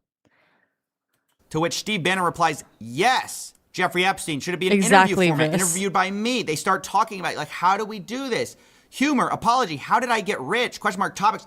Their brainstorming, how do we trick the public into seeing me as more than a monster? Now, funny enough, right before this, Jeffrey Epstein asks about a dinner with Woody, and then he says, or too many pedos in one place. Sorry, I almost laughed, and look, CoffeeZilla is laughing. This is the problem, right? Is that these men, it's how do we trick the middle class? Because this is how they talk to one another he doesn't have to convince Jamie Dimon. He doesn't have to convince Jess Stanley. He doesn't have to convince Ehud Barak. All of these people hey, was going to come and visit you at the United Nations meeting today, but I was worried that'd be too many pedos in one place. Ha ha ha ha ha. And everyone would laugh it off and they wouldn't care. Because sex crimes don't matter at this level. The sex crimes aren't the story. And you gotta love the self-awareness there. Now, I don't know what he meant by that. To be clear, I'm not making that accusation against Woody Allen. We'll talk about him in a second. That's Jeffrey Epstein saying that. I think what's interesting to point out, though, is how all these rich and powerful people are circling the wagons to try to protect. Professor, part of the reason it's over the top is because it's it's an extension of the act for them, right? Being a pedophile is a demonstration, a display of power. I display my power by getting this young person for the purpose of sex, having sex with them, facing no consequence. And then every time I remind people that I do that, I demonstrate again how powerful I am. I remind them how powerful I am. I'm the kind of guy who does something illegal for my own pleasure and faces no consequences all of the time. Right? So it's like the over the topness is getting off on it again. It's the more that they can bring up the fact that they do it. It's like, and they can't help it. You know when you go, this is such a stupid comparison, but like, you know when you go on holiday somewhere and then you annoy your friends for weeks because you're like, oh, that's so funny. Well, in Paris, actually, they do this thing with the milk. They kind of froth it different. Or it's like, if you have an achievement and you constantly bring it up, that's what this is to them. It's or the person who scored the highest in high school, they got a really good score in high school and they're like in their 30s and they're still bringing up their good score from high school because they think it says something about them, right? Like, yeah, I actually duxed my high school. It's like, okay, well, we're all in our 30s now, so it's an odd thing to bring up. But it's like, yeah, I actually fucked children. In case you forgot, there are no consequences for me. I'm that powerful. And you're that powerful too. And a bunch of us are that powerful and we love to sit in rooms together. Haha, better not though.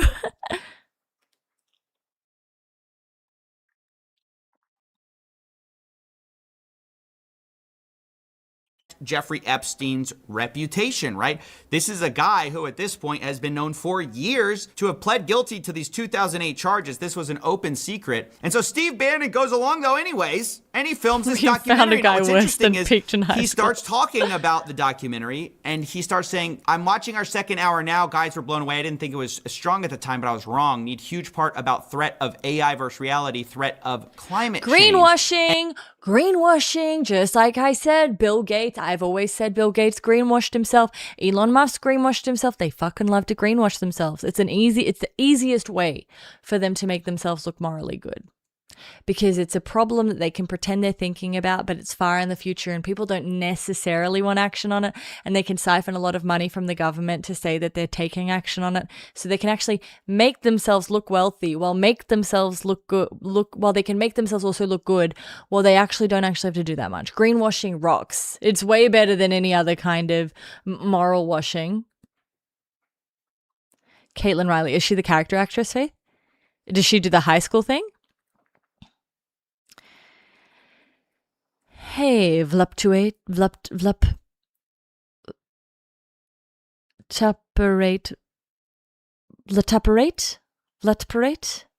And this is where the notes start going back and forth of how can we get you to think of other things? So part of the conceit of this big interview of Jeffrey Epstein I tried my best. was to try to humanize him and actually present him as this genius, everyman, quirky guy with a few flaws, right? They knew they couldn't.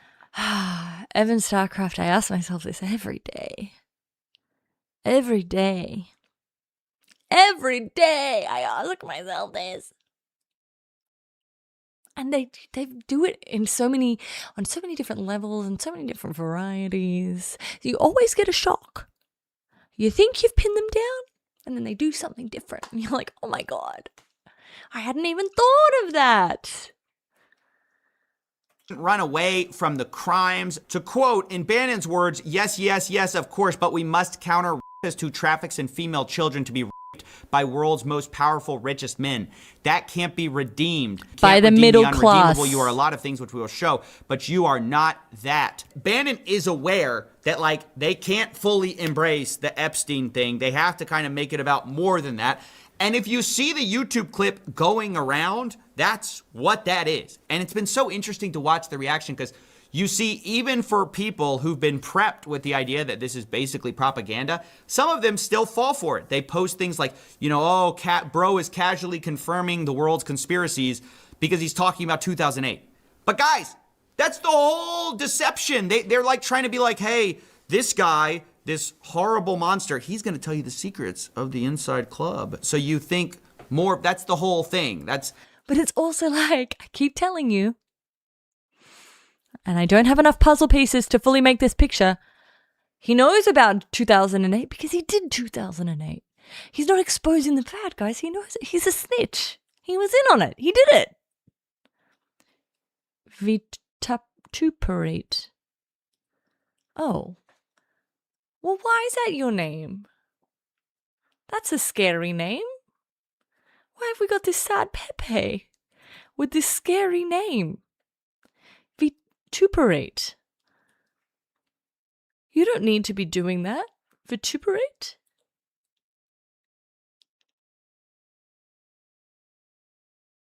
How they're getting away with this. It's not some kind of, oh, he happened to want to talk about this. This is all premeditated. This has gone through revisions. They even called Jeffrey Epstein the smartest guy in the room. Look, you're the smartest guy in the room, right?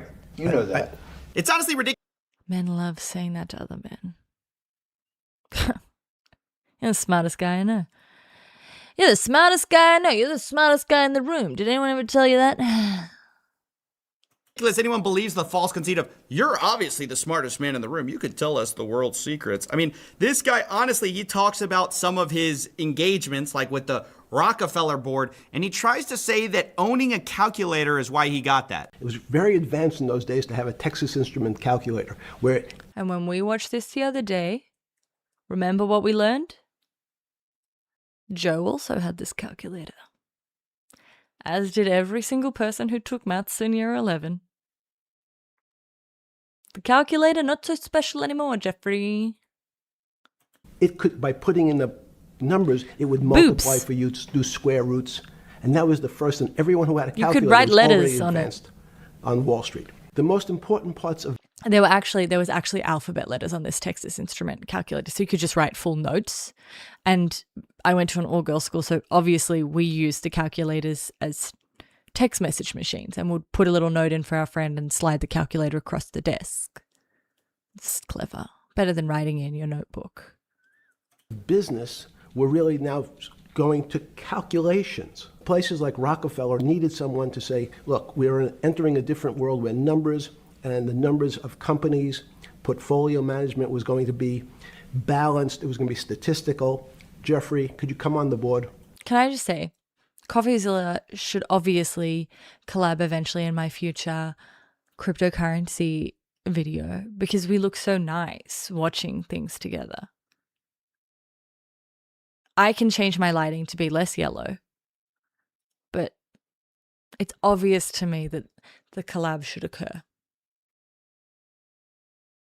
Potentially sit on the... Yeah, the smartest man in the room thing is like, it's so crazy when you watch, like, oh my God, can I recommend something for you to never do? And I'll just tell you that it is the, wait, let me tell you what is literally the worst thing that you can ever do to yourself ever.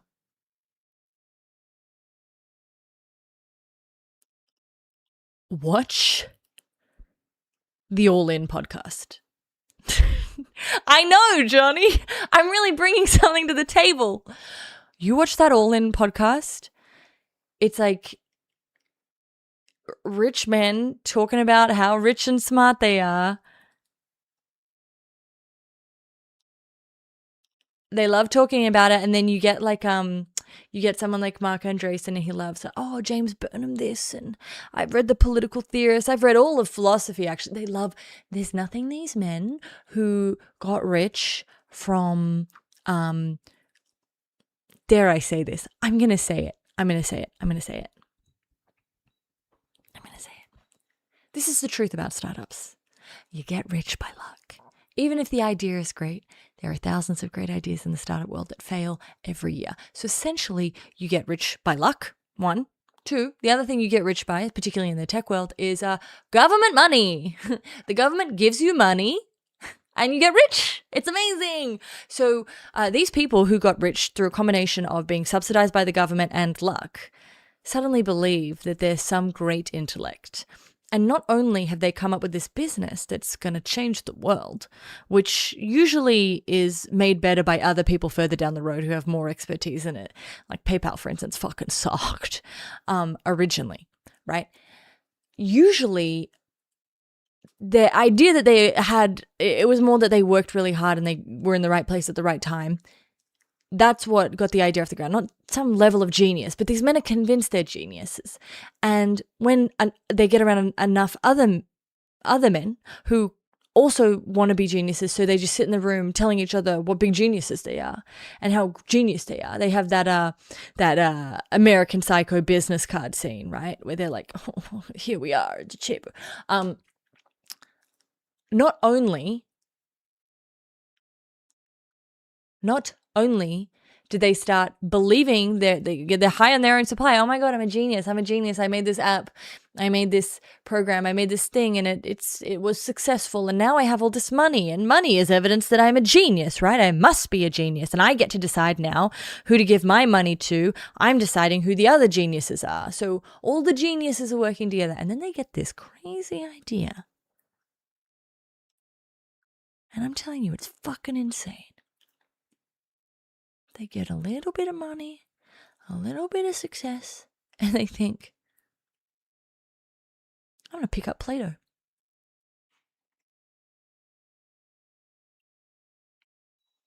Step away from the philosophy.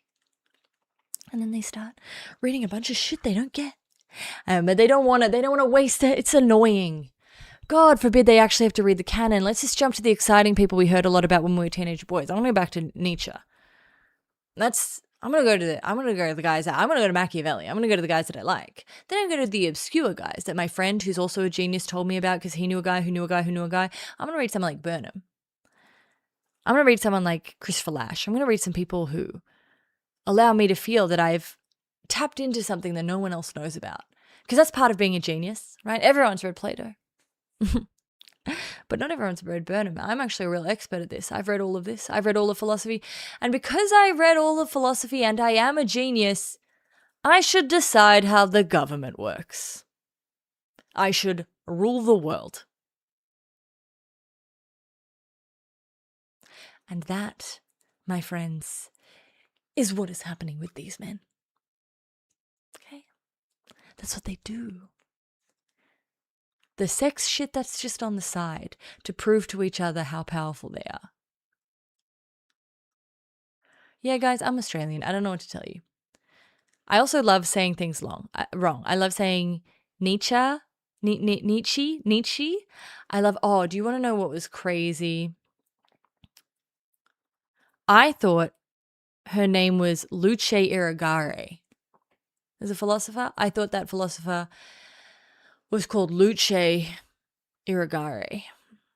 And I regrettably have said that in public to other philosophers in a philosophy seminar.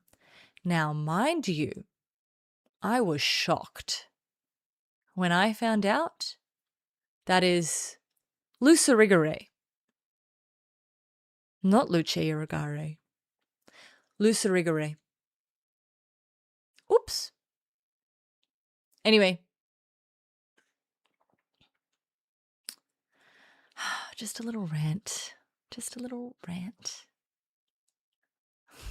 We all make mistakes. The difference is when I do that, I'm embarrassed. When these men do that, they make the canon change so that they never made a mistake. Finance committee. So we're honest. I say Yanis Varoufakis. Is that wrong?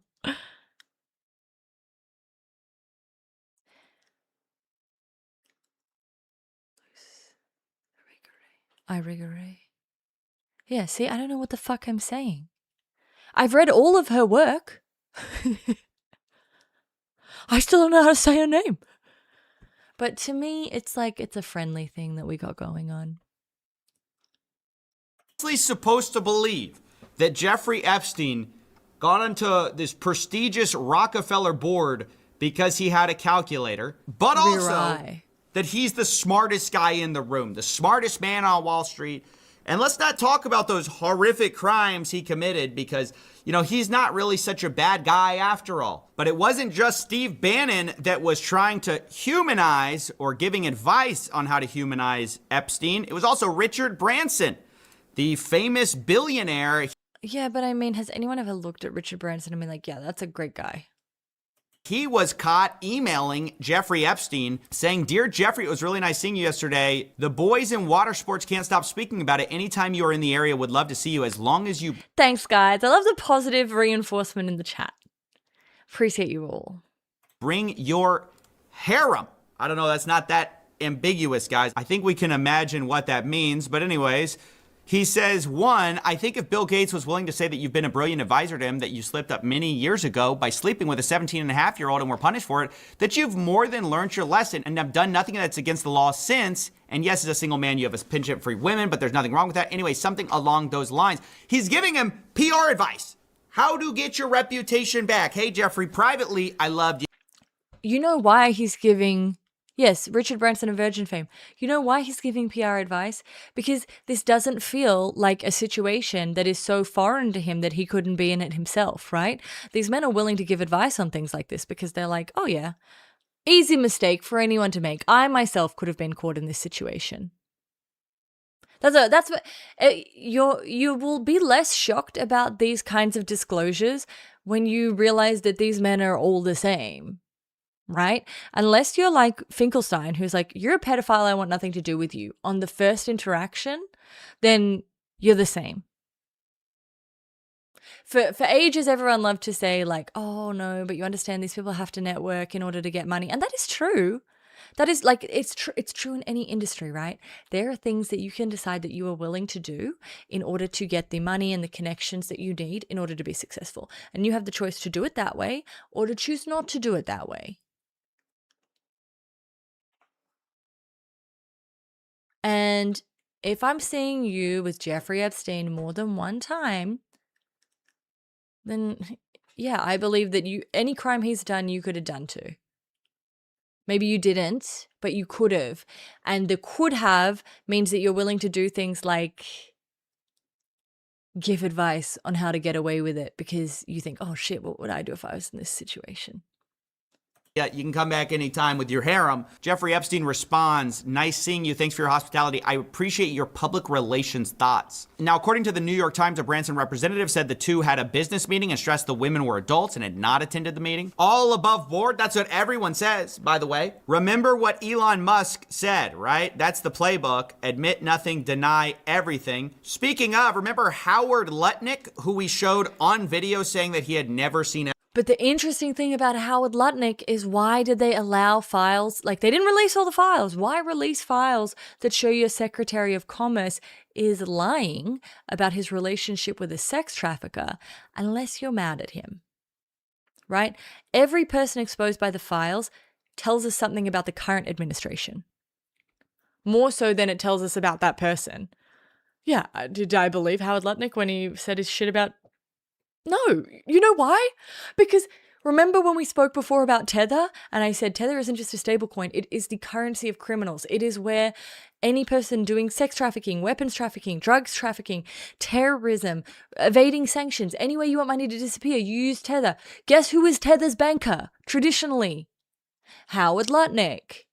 So no, I was not under the illusion that Howard Lutnick was somehow this great guy who had a moral problem with Jeffrey Epstein. This man has no moral problems. You can't have a moral problem and be a banker, but not just a banker for the criminal currency.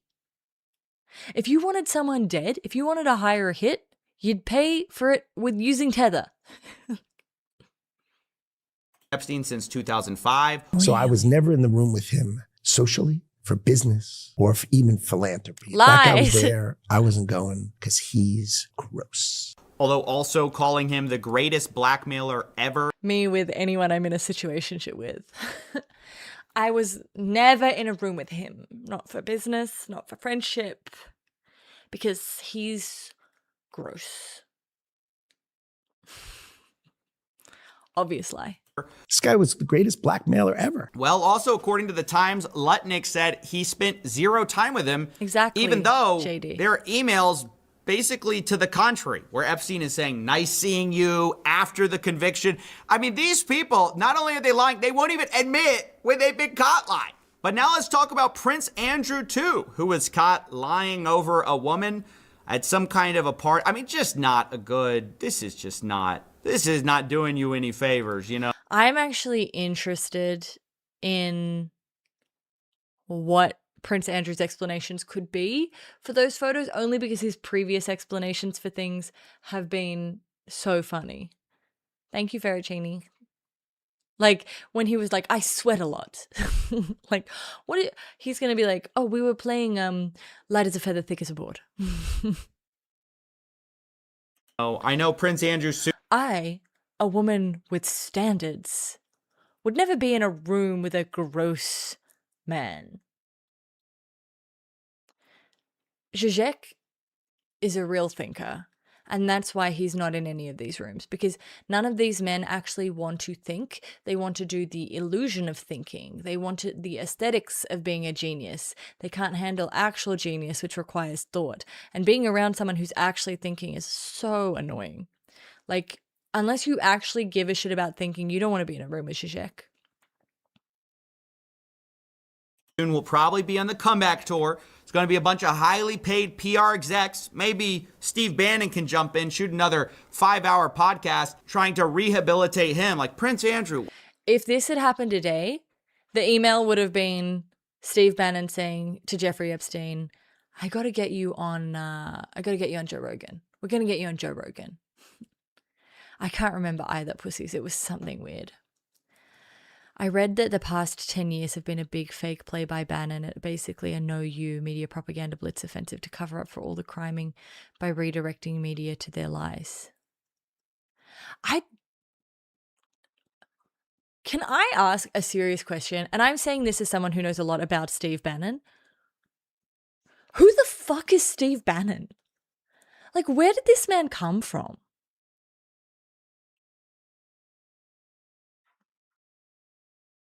Like, What's the secret behind the royal family? Look, you're the smartest guy in the room. But again, Oh. has he admitted anything? Has he they love saying it to one another. denied everything? Now, we should also probably talk about Noam Chomsky as well, the guy behind the book Manufacturing Consent, which in hindsight, maybe... Okay, unfortunately, I have a truth for you.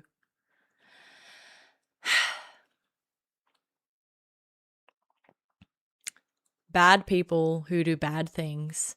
Basically, 90% of the philosophical canon. Their ideas aren't automatically deletable because they did bad things. I don't like it any more than you do. But being like, oh, remember that silly idea, manufacturing consent? Unfortunately, we do have to give him that one. Maybe CoffeeZilla is saying that it's being used to some extent here, but that's not even, maybe in terms of that's what Bannon is trying to do and arguing that they'll do, is that they'll manufacture consent using the media. But if he's going to say that we have to throw that idea out because Chomsky's a fuckwit, well, okay, then we got a lot of ideas to throw out, unfortunately. A lot. Sorry, I think he's handsome, even in this freeze frame, so it wasn't intentional. We should have suspected something. But either way, he also sends some reputational advice to his buddy Jeffrey Epstein. He says, I watched the horrible way you've been treated by the press and public. It's painful to say. Yeah, I am not a Chomsky fan at all. I've always thought people are too goo goo gaga over him, but I don't hate manufacturing consent as a conceptual framework. Dersh is the devil. There's nothing I like about Dershowitz. Dershowitz, it's Faith, I'm going to tell you something so terrible and it's real bad, and I just need someone else to know this. Natalie Portman interned for Alan Dershowitz. Yeah, he co-wrote it, so it doesn't count. There are lots of stuff that can go in the trash. I got plenty ideas that belong in the trash. Plenty ideas that belong in the trash.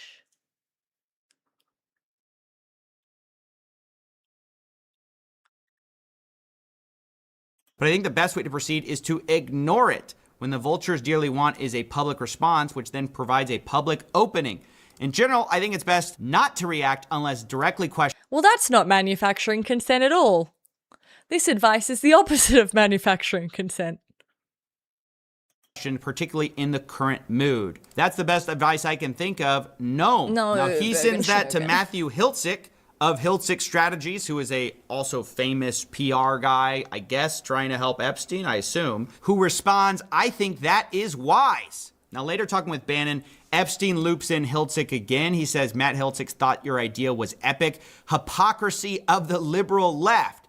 Then he says, yep, he would confidentially like to sit and help if you like. This is Matthew Hiltzik. You know, a lot of powerful Another one of those things. Don't like people using the word epic. people basically were bending over backwards, left, right, center, trying to rehabilitate this guy's image. And the question is, why? Why were all these guys so interested in their precious Jeffrey Epstein if they had no involvement? I mean, that's the part I can't figure out it, because all of them deny. First of all, they do have involvement, which is what he's alluding to. But second, it's exactly what I said, which is they can all see themselves in his position. They don't see what he did as something so morally horrible because they can all see themselves doing it and they can all see themselves being busted for it. So, of course, they're helping him out because they're like, oh, it fucking sucks that you're being raked over the coals for this. I mean, she wasn't that young. We all thought she was hot. Like that's how they see it. They're like, and you're too powerful and amazing and we need you and we have all these big plans that we want to do. So the sooner we can get you back out here and willing to do illegal things, because this is the thing that people, this is what I mean when it comes to the child trafficking thing. It's, I am willing to do the most illegal, morally reprehensible thing that you can think of, which should indicate to you that I'm willing to do anything. And I can do anything. That's what it indicates. All of them don't admit anything. And so what exactly Ew, is the Faith. problem? But now it's time to talk about Elon Musk's brother, Kimball Musk. He was also in the files. Jeffrey was copied on an email talking about Kimball's 40. Can we be racist about South Africans? Is that allowed? I kind of think that, you know what? I'm willing to be racist about South Africans because I think the Indians are getting too much heat these days. And some of it needs to be moved off. I don't really give a shit about Elon Musk's brother. They're all fucked. They're all fucked. Birthday, where the password to the secret party was riot. And then in all caps, Boris, the sender of this email, says, I am not joking about the password. This was in 2012 in September. And now that's important. No, Faith, okay, please chat with me. I like people who chat a lot. Secondly, you get extra chat points because I so desperately want more women in my chat. Not that I don't like you boys, but you know how I feel about men. I can't change that. It's who I am. It's the truth. So, every girl gets 3 messages from a girl counts as 1 message. I'm sorry, scary name that I can't remember how to say. Please, yes. My number 1 dream is if you enjoy me as a streamer and there's a girl you know, send me to her.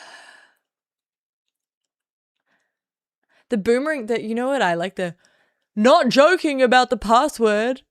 It's like, okay.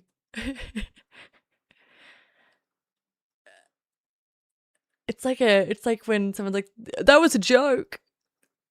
It's like, ugh. Smash Dan, then walk outside because the world appreciates men plenty.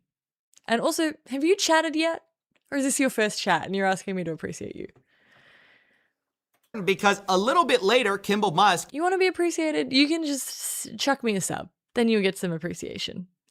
is emailing Boris Nikolic and Jeffrey Epstein, and he's talking to them about being connected with some redacted name and saying, I believe you both played a role, whatever that means. Now, whether this was at the party or, right after their meeting in October, I don't know. But what's interesting is Boris responds and says, Kimball, just FYI, you better be nice to redacted. Jeffrey goes crazy when someone mistreats his girls/friends, Oh, so he's better a be pimp. very nice to her. Kimball Musk responds, message received, wide and clear. Then he says, seriously, I'm very happy with my time so far with Oh, Jennifer. there's She's the name. great. Now, again, was that supposed to be a redacted name we just Whoops. read? Like, I don't know. They've been redacting it in earlier emails. Then all of a sudden you just get Jennifer. I can't really figure that out. Oh, Jen's But schedule. what I can figure out is that a little while later, a few days later, Jeffrey Epstein gets an email. Now, we know Kimball credits the meetup and says Boris and Epstein were responsible in some way for this. But now Jeffrey Epstein's being emailed about Jen's schedule. Is that Jennifer? I mean, it seems like it because Jen's Schedule? Schedule? Jen's schedule. Jen's schedule. Schedule. Schedule.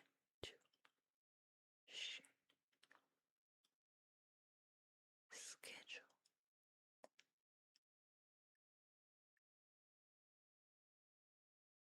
schedule for the rest of the year, and it seems like the assistant has copy and pasted Jen's response because she says, Sue, these would be dates in November, and then starts saying, this, she can go to New York. She says the 29th to the 7th, she's free. Kimball to New York. Then she says, Kimball, Jen, London. Kimball, Jen, London to Morocco, ? Then she has a break, and then it's Jen, Kimball, St. Bart's, assuming we're not sick of each other by the end of November. Now, I can't figure out why is she running this schedule about when she's hanging out with Kimball, who Jeffrey set her up with. Like, why is she running this by Elon Musk? To be clear, I don't know. There could be, I guess, innocent explanations for this. Maybe, I don't know. But all I see are constant, powerful people either being introed to girls, talking about the harem, talking about beautiful ladies, and the FBI, they can't figure it out. They have no evidence to even investigate third parties. They don't care about sex crimes. I don't know how many times I have to say it. They don't care about sex crimes. This is not where the story is. This is not where the crime is. Not because no crimes have been committed, but because you are not talking about getting the government to take action. You are talking about changing the entire culture of the world. That is what is required to convict Kimball Musk over dating a woman.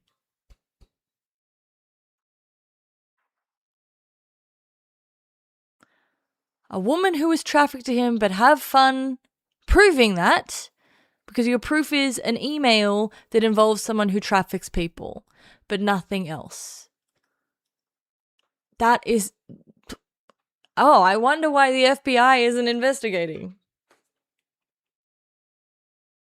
Why? I guess because they're rich and powerful. Around the world, we're seeing resignations. We're seeing people lose their status. But I do love, that is true, and I've been saying that too. I just wish more people, as well as saying it's because they're rich and powerful, it's also the world hates women. The world just doesn't care about crime committed against women. They don't. here in the United States, we've got multiple presidents in the files. We've got the world's richest man in the files, several of the world's richest men in the files, and we just can't drum up any kind of evidence. It's just incredible to me. Now, I also want to Look at the financial crimes! Holy fuck! Also, please, please, you can do that. Do that for me. talk about another rich and powerful person, and that is Peter Attia. He's a podcast bro. He's a longevity expert. And actually, funny enough, I read his book. That's interesting because Jeffrey Epstein was really into most of what... So he had a company called Southern Trust something, and it's a what they said that the company did was biotech. He was really into weird biotech towards the end of his career. So I wonder what he's doing with this longevity guy. And that's going to come into play here in a second because, oh boy, did I get some additional context. But let's start here with something that Peter Attia sent Jeffrey Epstein. He says, subject, got a fresh shipment. And then Epstein responds, me too, and there's a completely redacted image. Is that a girl? Is this bad redactions? You know, we don't know, although we'll find out in a second because later Peter responded to this. But Peter says, please tell me you found that picture online. Jeffrey responds, got a fresh shipment, afraid not. Peter responds, you know the biggest problem with becoming friends with you. The life you lead is so outrageous, yet I can't tell a soul. Why, Peter? Why can't you tell? This is what I mean, though. They love telling each other, don't they? Tell a soul. Why don't you tell us now? Now that it's all out in the open, why don't you tell us why you can't tell a soul the secrets or the life that Epstein leads? And then we get another redacted photo. Guys, they were talking about Chinese peptides. This is how ahead of us they all were. Right? And then some more images, and Peter says, please tell me that's not where you actually are. And Jeffrey says, you can see the gym in the middle, just me and 4. And Peter says, I think you might have a more interesting life than the Dos Equis guy. Is this off the coast of France? No, it's my island in the Caribbean near St. Thomas. If you go to the Google Earth and type in Little St. James. Beautiful. Isn't that nice? Behind closed doors, it's beautiful. In public, you know, we'll hear about what a monster this guy is, right? But behind closed doors, when nobody's watching, oh, it's beautiful. There's some other stuff Peter Attia said, which I'm not going to get into. I don't think it's very, appropriate for medical professionals to be saying such things. But, this wasn't all business, right? This wasn't just doctor-patient kind of stuff. There's a lot of guy talk, a lot of banter between the fellas about ladies.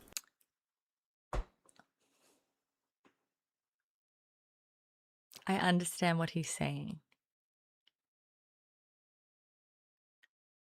It makes me mad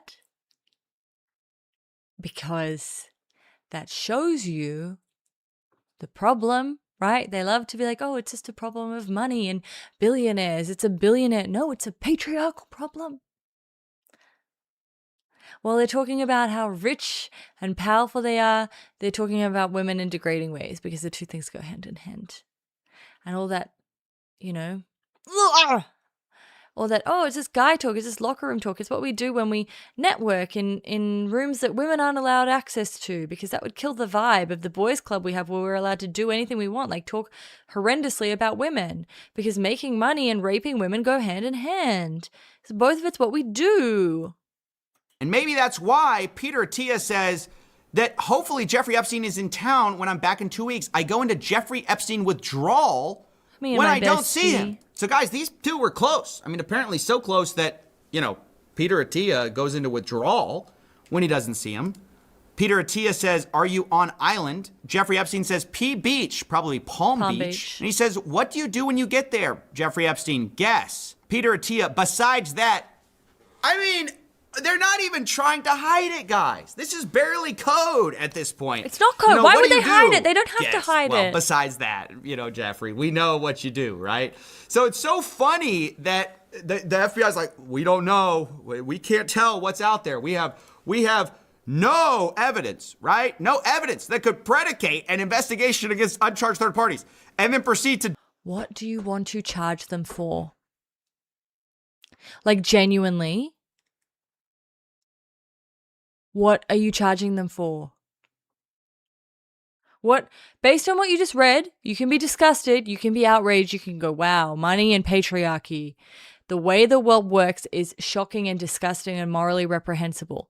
What is the charge here? Dump on us a ton of evidence. At least to investigate, right? I'm not saying these people are guilty. Obviously, all of them deny, don't admit, blame other people, say other people are responsible for everything. So that is taken as a given. I am not accusing anyone here. I'm just saying, seems like we got a few leads here, fellas. Some people to look at. Now, I want to address the fact that Peter Attia has actually responded to this whole debacle. He says the following email is what I sent my team last night. I sent a similar version to my patients as well. You put your trust, your credibility, your hard work, what we built together, and I take that responsibility seriously. You deserve a complete and honest account of what did and did not happen. I apologize, I did not get this out sooner. I wanted to be thorough. He says, I was not involved in any criminal activity. My interactions had nothing to do with his abuse or exploitation of anyone. I was never on his plane, never on his island, never present at any parties. That said, I apologize and regret putting myself in a position where emails, some of them embarrassing, tasteless, and indefensible, are now public. So it's this apology. You know, he addresses some of the things, and he says that some of it's just banter, right? Like I said, it's just But is he wrong? This is not me defending this Atia guy, right? My point is like exactly what I'm saying. Where is the crime? Where is the evidence of criminal activity? There's evidence of being maybe okay with criminal activity, of having knowledge of criminal activity and not doing anything to stop it. But where is the evidence that this guy did something criminal? They discussed pussy. I would be concerned if that was the basis for a warrant. I'd be concerned for 87% of my chat. I talk, whatever that means. He claims that his got a fresh shipment was in reference to a photograph of bottles of metformin, and then Jeffrey responded with a photograph of an adult woman. I responded with crude, tasteless banter. He says one line in that exchange about his life being outrageous and me not being able to tell anyone is being interpreted as awareness of wrongdoing. That's not how I meant it at all. What I was referring to poorly and flippantly was the discretion commanded by those socials and professional circles. The idea you don't talk about who you meet. I don't know, Peter. This seems like revisionist history. A little bit. I mean, personally, to me, as I'm viewing this, But the thing is, even if he was aware of criminal wrongdoing, there's nothing in those emails that is enough to... Okay, maybe you bring him in for questioning. What do you do beyond that? Like, what do you do? What is the investigation? hand. No, they just traffic them. They just ship them out from their countries and then fuck them off somewhere else. Right? Just from the outsider perspective. Now, Peter says he did ask Jeffrey about his 2008 conviction because all this happened afterwards, right? He characterized it as prostitution-related charges. In 2018, I learned that this was grossly minimized. I was incredibly naive to believe him, and then later explains that in 2018, November, he read the Miami Herald investigative article, told him he needed to accept responsibility for what he did, and said he even asked Epstein to provide therapy to Epstein's victims, which is an interesting approach to have here. Now, the funny thing is, there are some more emails between Peter Attia that we need to read, because remember that he said he read this 2018 article from the Miami Herald. I believe it's this one by Julia K. Brown in November 28th. It's about Jeffrey Epstein assembling a large cult-like network of underage girls. But in December, Peter Attia says, home is very good, work stressful, making some changes. He asks him, what's the fallout from the recent story? Apparently talking about the Miami Herald. Now, maybe I just didn't see the emails, that where he was demanding accountability. I don't know what that's about. But Jeffrey Epstein says, same as usual, just tougher. Peter Attia says legal. Same as usual. Shit guys being shit. Unfortunately, what is the criminal charge here? Any change. Jeffrey Epstein, 0.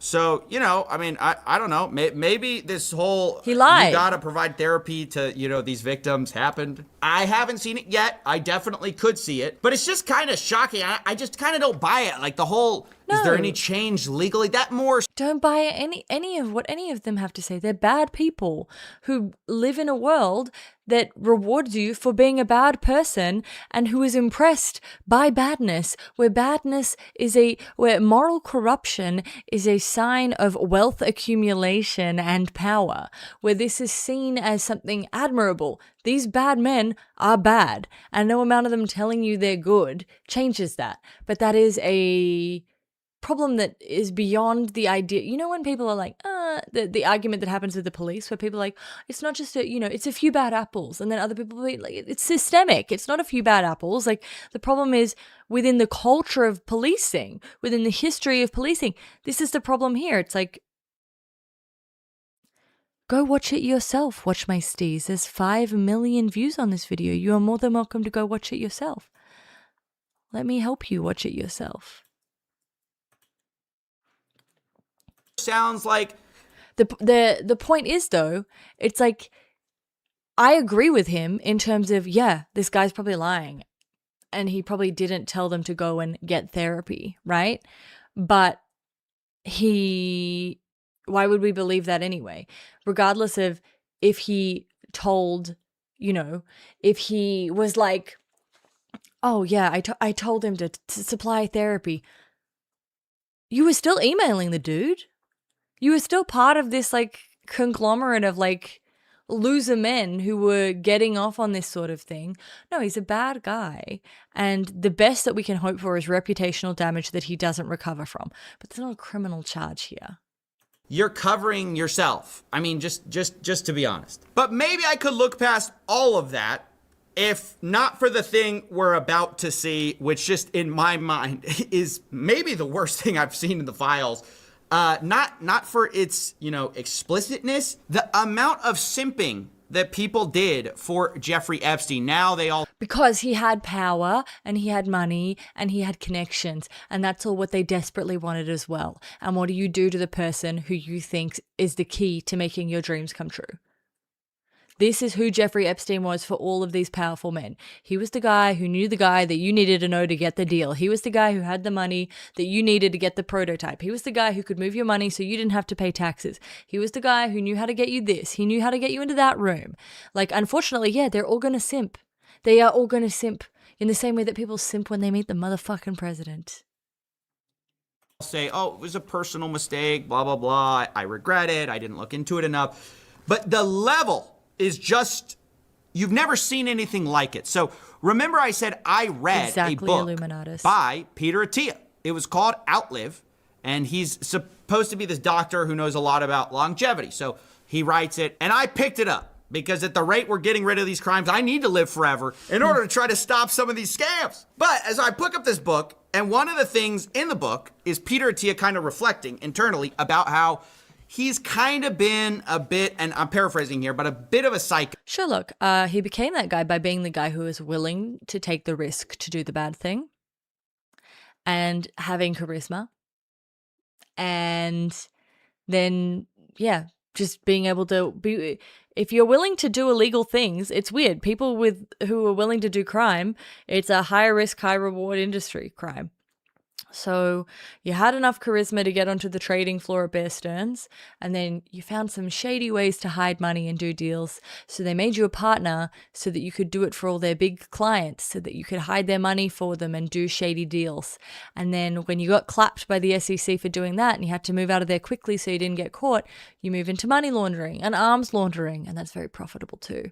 And then you become the guy who is an independent person who hides everyone's money.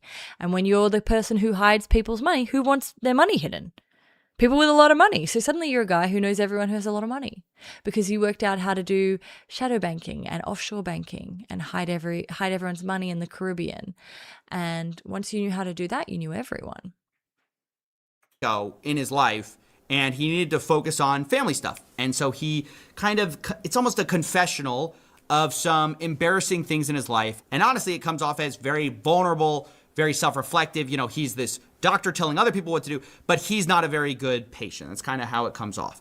And one of the stories is awful. I won't go too much into it, but basically his son has this horrible medical emergency. It's described in this book like this. A few months ago, Tuesday, July 11th, 2017, that date is important. At 5:45 to be exact, I received a call from Jill, my wife. She was in an ambulance with our infant son. Now, again, I'm not going to get into the details here because, it's tragic and I'm not trying to bring that into it. What is relevant is that Peter Attia talks about how he stayed in New York and didn't show up because he was, quote, busy with his important work. Even today, just thinking about what happened, I feel nauseous about my behavior. I can't believe I did that to my family. Now, at the time I read that and I was like, well, it's at least as good that you self-reflected on that. It's horrible, but, yeah, you were a bit of a psycho. But what's crazy? I know what's coming. Now we find out some of the important work. It's a little unclear, but some of the important work may have been Jeffrey Epstein, which is just... This is the crime of being a man.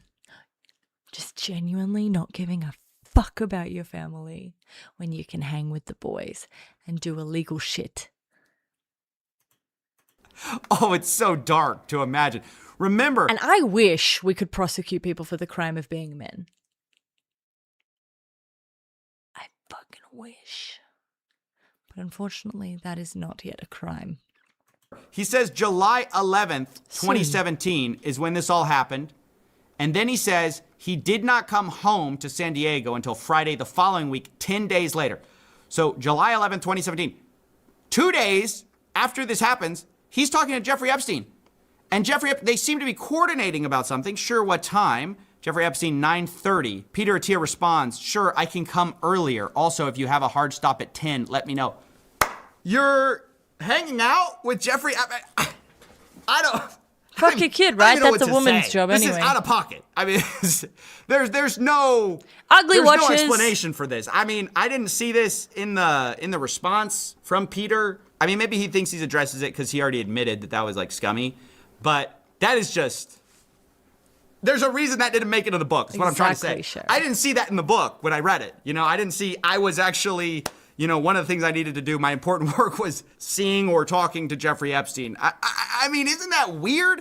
Like, that's the simping that I'm talking about. It's not weird because it's not important work. He just didn't want to be around his wife and his sick kid. Because why would he want to do that? Even as a doctor, it's like he's not making money from looking after his sick kid. That's the job of a woman. That's why he has a wife to begin with. You know what? Better to just stay away and let my sick kid get better, and I'll hang with the boys. That's the crime you see here. I'm sorry, I'm not trying to make light of the sex trafficking that happens within the Epstein network. I'm just saying this isn't it. Thank you so much. Thank you for investing in Moral Coin. This is a sick world, and we really need a bullish market for the world's first crypto morality so that things can be good. We have to assure it. We have no choice. We cannot rely on people's individual choices. We must skew the market because of the sickness that's everywhere. Thank you so much. These people love this guy, or that's how it seems to me. What are all these rich and powerful people doing, protecting him? I've answered this. Missing there's emergencies not even any for point Jeffrey, in me fawning over Jeffrey, asking for Jeffrey's harem, saying their biggest problem is the life they lead is so outrageous they can't tell a soul. I mean, what is going on here? And is it true they all didn't know, right? Because, I'm reading these documents, and it's hard to say who exactly knew what. They all knew. But unfortunately, again, knowing doesn't seem to be a crime. And it's certainly, of all the crimes that have apparently been committed in here, going after a podcast bro for knowing that Jeffrey Epstein trafficked underage girls seems strange. Seems like this strange. I would rather you go after JP Morgan. That's what I want you to do. It's just so I keep pausing to say the same shit. It's like, this is why, I can tell you this is such an easy, maybe it's a confused, I feel like men know this. Do you guys know this? Do you understand this? For me, as a woman looking at this, it's obvious. You guys all love jacking each other off. This is just the experience of men in power. This is not confusing to me. Of course, you simp for one another so that you hope that one day the glory will be basked upon you, and you will get the connection, and you will get the promotion, and you will get the invite to the day at the golf course, followed by cigars and whiskey, where someone says, maybe you should come in and we can talk about that partner promotion. Well, the woman working at the same level as you have to go home to look after her kid. To me, this is not confusing. And she would never be invited anyway because she can't hang. She can't deal with locker room talk. She can't talk about how pussies have no calories. So she would never be invited. This is not confusing to me. Is this is it genuinely confusing to CoffeeZilla why these people are simping and fawning and protecting this man? Because it's the same, what question it is exactly the same as when people say, why do all of these poor people care so much about the rights of billionaires? Why do poor people spend so much time saying no, billionaires earn their money, we shouldn't tax the billionaires? Because in their minds, they hope one day they will be the billionaire. They believe, they identify more with the billionaire. They identify more with the aspiration of being the billionaire. All of these men identify with Jeffrey Epstein and being Jeffrey Epstein and committing crimes like Jeffrey Epstein, having Jeffrey Epstein's power. And so... Of course they protect him because they've imagined themselves in his position 1,000 times.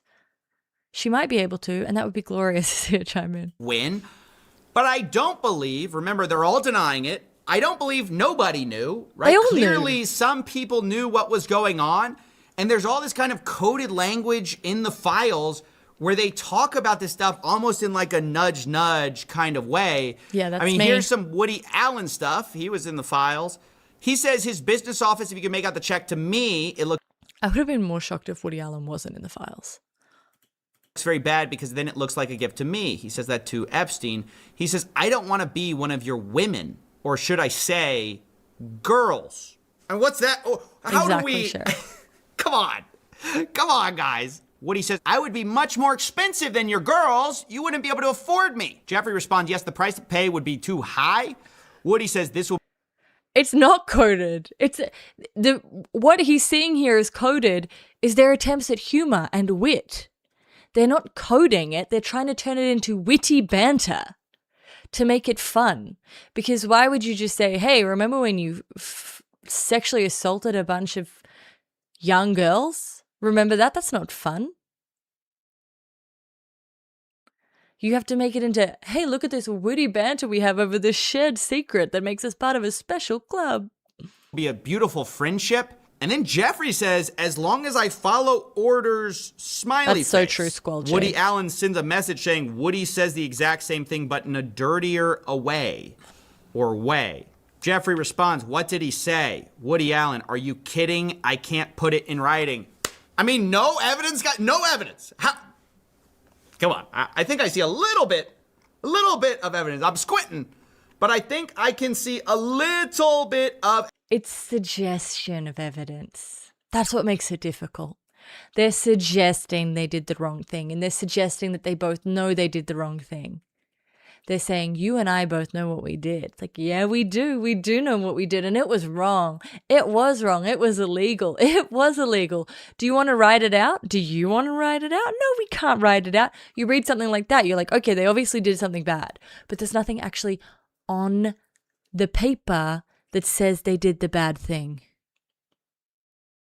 Evidence. I mean, guys, like Jeffrey Epstein right here, where he's talking to a guy, he says, Paris with Woody, and the person responds, for le pedophile convention. See what I mean, though? It's jokes. It's banter between friends. It's to create an in-group connection. It's not because they're trying to, say what they did and admit to crimes. They're trying to banter. And Jeffrey says, I think pedophile is the plural. I mean, no evidence. I mean, is that no evidence? That's nothing. We don't even want to question these people. Question there's away. There's no investigations going on. There's nothing criminal there. It's honestly really sad to see how, look, I'm not saying people around the world are having crazy consequences, but a few people are resigning, thank goodness. A few people are at least facing a little bit of scrutiny, but here Elon Musk lays out the playbook, apparently for our guys. We admit nothing, we deny everything, and we blame others. We just push the spotlight onto other people. And unfortunately, I actually don't think that is the playbook. The playbook is admit some things, deny that it was actually all that bad, and suggest that we should move on, right? Because it's not saying, I didn't do anything. I did nothing. I didn't do anything. Everything that's said there is a lie. You should look at the Clintons. That's not the playbook they're running with. They're running with oh yeah, I see that I'm in there and I see that it looks really bad. It's without the context of the larger thing and without me having the context. Obviously what Jeffrey was doing was terrible, and what I've said there, that looks so bad, but it's totally explainable. Let me explain it. Mea culpa, my bad. Would never do it now. Anyway, I think that we should really move forward now as a society and move on from this. That's how they're playing this. that's what you've seen the whole time from all the people in the files. All of them say, oh, I was so happy these files came out. It's about shining accountability and justice for the victims, but I had nothing to do with it. Okay, so then where's the justice for the victims? So nobody, all of you say somebody else had something. That's not justice. Even if someone was like, I did something, that's not justice for the victims. Like, if someone takes accountability to the point that they lose their job, that is not justice for the victims. Justice for the victims would be a truthful account by everybody involved of what occurred. And it is a very difficult thing to get when so many extremely powerful people are involved. Do with it, but everybody says nobody had anything to do with it. The FBI says they don't have any other, investigations. any other kind of They leads. do. The Despite suspicious fact activity we records. have one of the procurers of the women just walking free, apparently, like no charges against him. Have we investigated him? Because he was a model scout, apparently. And where the fuck even is he? Is he in Morocco? You're going to take down this guy? He doesn't. Do you really think? This is the thing as well, right? The people we're looking for are the powerful people. This model scout procurer who's like, oh, trust in your Berber Jews, he doesn't know shit about anything. He doesn't know shit about anything. Take him down. Okay, that doesn't get justice for anyone. He's not. That's like taking down the kid selling drugs on the fucking street corner. Like I don't know. It's not the right thing because obviously what he did was very, very bad. And I'm sure that there are people who would love to see him taken down, and he should be taken down. But it's the same as taking him down would be the exact same as releasing these files. It would be false comfort. It would be, look, we got someone. See, we got this guy who lived in fucking Morocco and got $3,000 every time he delivered a girl. Not anyone actually at the top of it, just this one little guy. This is the guy we could get. It would annoy me if that was the case that was pursued. I mean, it's just shocking how much the Epstein files show the powerful, how they protect their own, how so many of them knew what they wouldn't was protect going that on, guy, I can tell to you the that. extent they found out later, a lot of them tried to protect Epstein, like literally make PR campaigns for his reputation.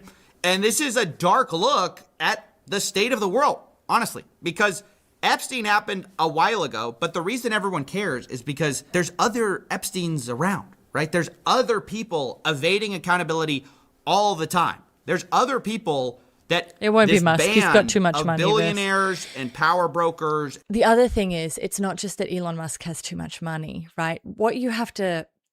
A lot of these capitalists have indulged in...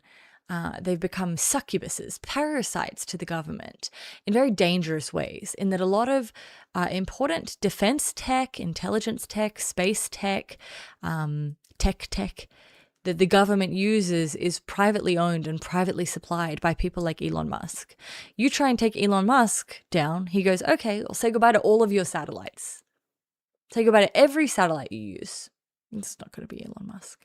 And PR people, even lawmakers, they circle the wagons and protect their own to the point you can never get accountability for anything. So anyway, that's it. It's a hard look at the Epstein files, but it's one we needed to do. But I want to make the disclaimer once again that, look, I've tried to read people's individual denials where I could, but you should just assume everyone that we are talking about firmly denies any kind of criminal wrongdoing. They deny anything untowards about any kind of minors. I'm a tech girly. Given the fact that our government doesn't seem to want to investigate anyone, I would just assume everybody here is completely clear. And so I want to get all those caveats in here because we are talking about some very powerful people with enormous...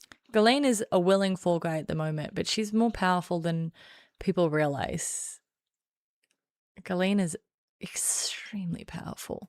Means, and I don't want to be seen as I'm saying stuff. I'm reading the files. I'm giving my personal opinion. But ultimately, this is an indictment of our FBI and the people in power. Yeah, And, Static. You that's have what I to think do the that Epstein for files sure. have really shown us. This has been a long road. Can you believe it all started over here? And we have come all this way with all... I so desperately want whatever this program is.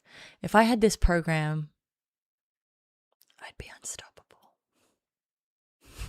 I would be the most powerful girl in the world. All these files coming out, and it seems like the question is on the table. Are there going to be consequences? Is there any chance that any of these individuals who partied with Epstein and engaged in, relations with minors will be prosecuted? Well, Any look, chance? Miro? I'll never I'm say gonna no. get it. And we will always investigate any evidence of misconduct. But Ghislaine as is you the key. know, it is not a crime to party with Mr. Epstein. And so as horrible as it's not a crime to email with Mr. Epstein. And some of these men may have done horrible things. And if we have evidence that allows us to prosecute them, you better believe we will. But it's also the kind of thing that the American people need to understand, that it isn't a crime to party with Mr. Epstein. It isn't a crime to have Didn't look like that's all that was going on some of those. Guys, is it Miro or Figma? I need to know ASAP. because when I leave in a minute, that's what I'm going to be looking up. Photos. I mean, if the photos could speak, some of them look pretty bad. That's right. And unfortunately, photos can't speak. Okay.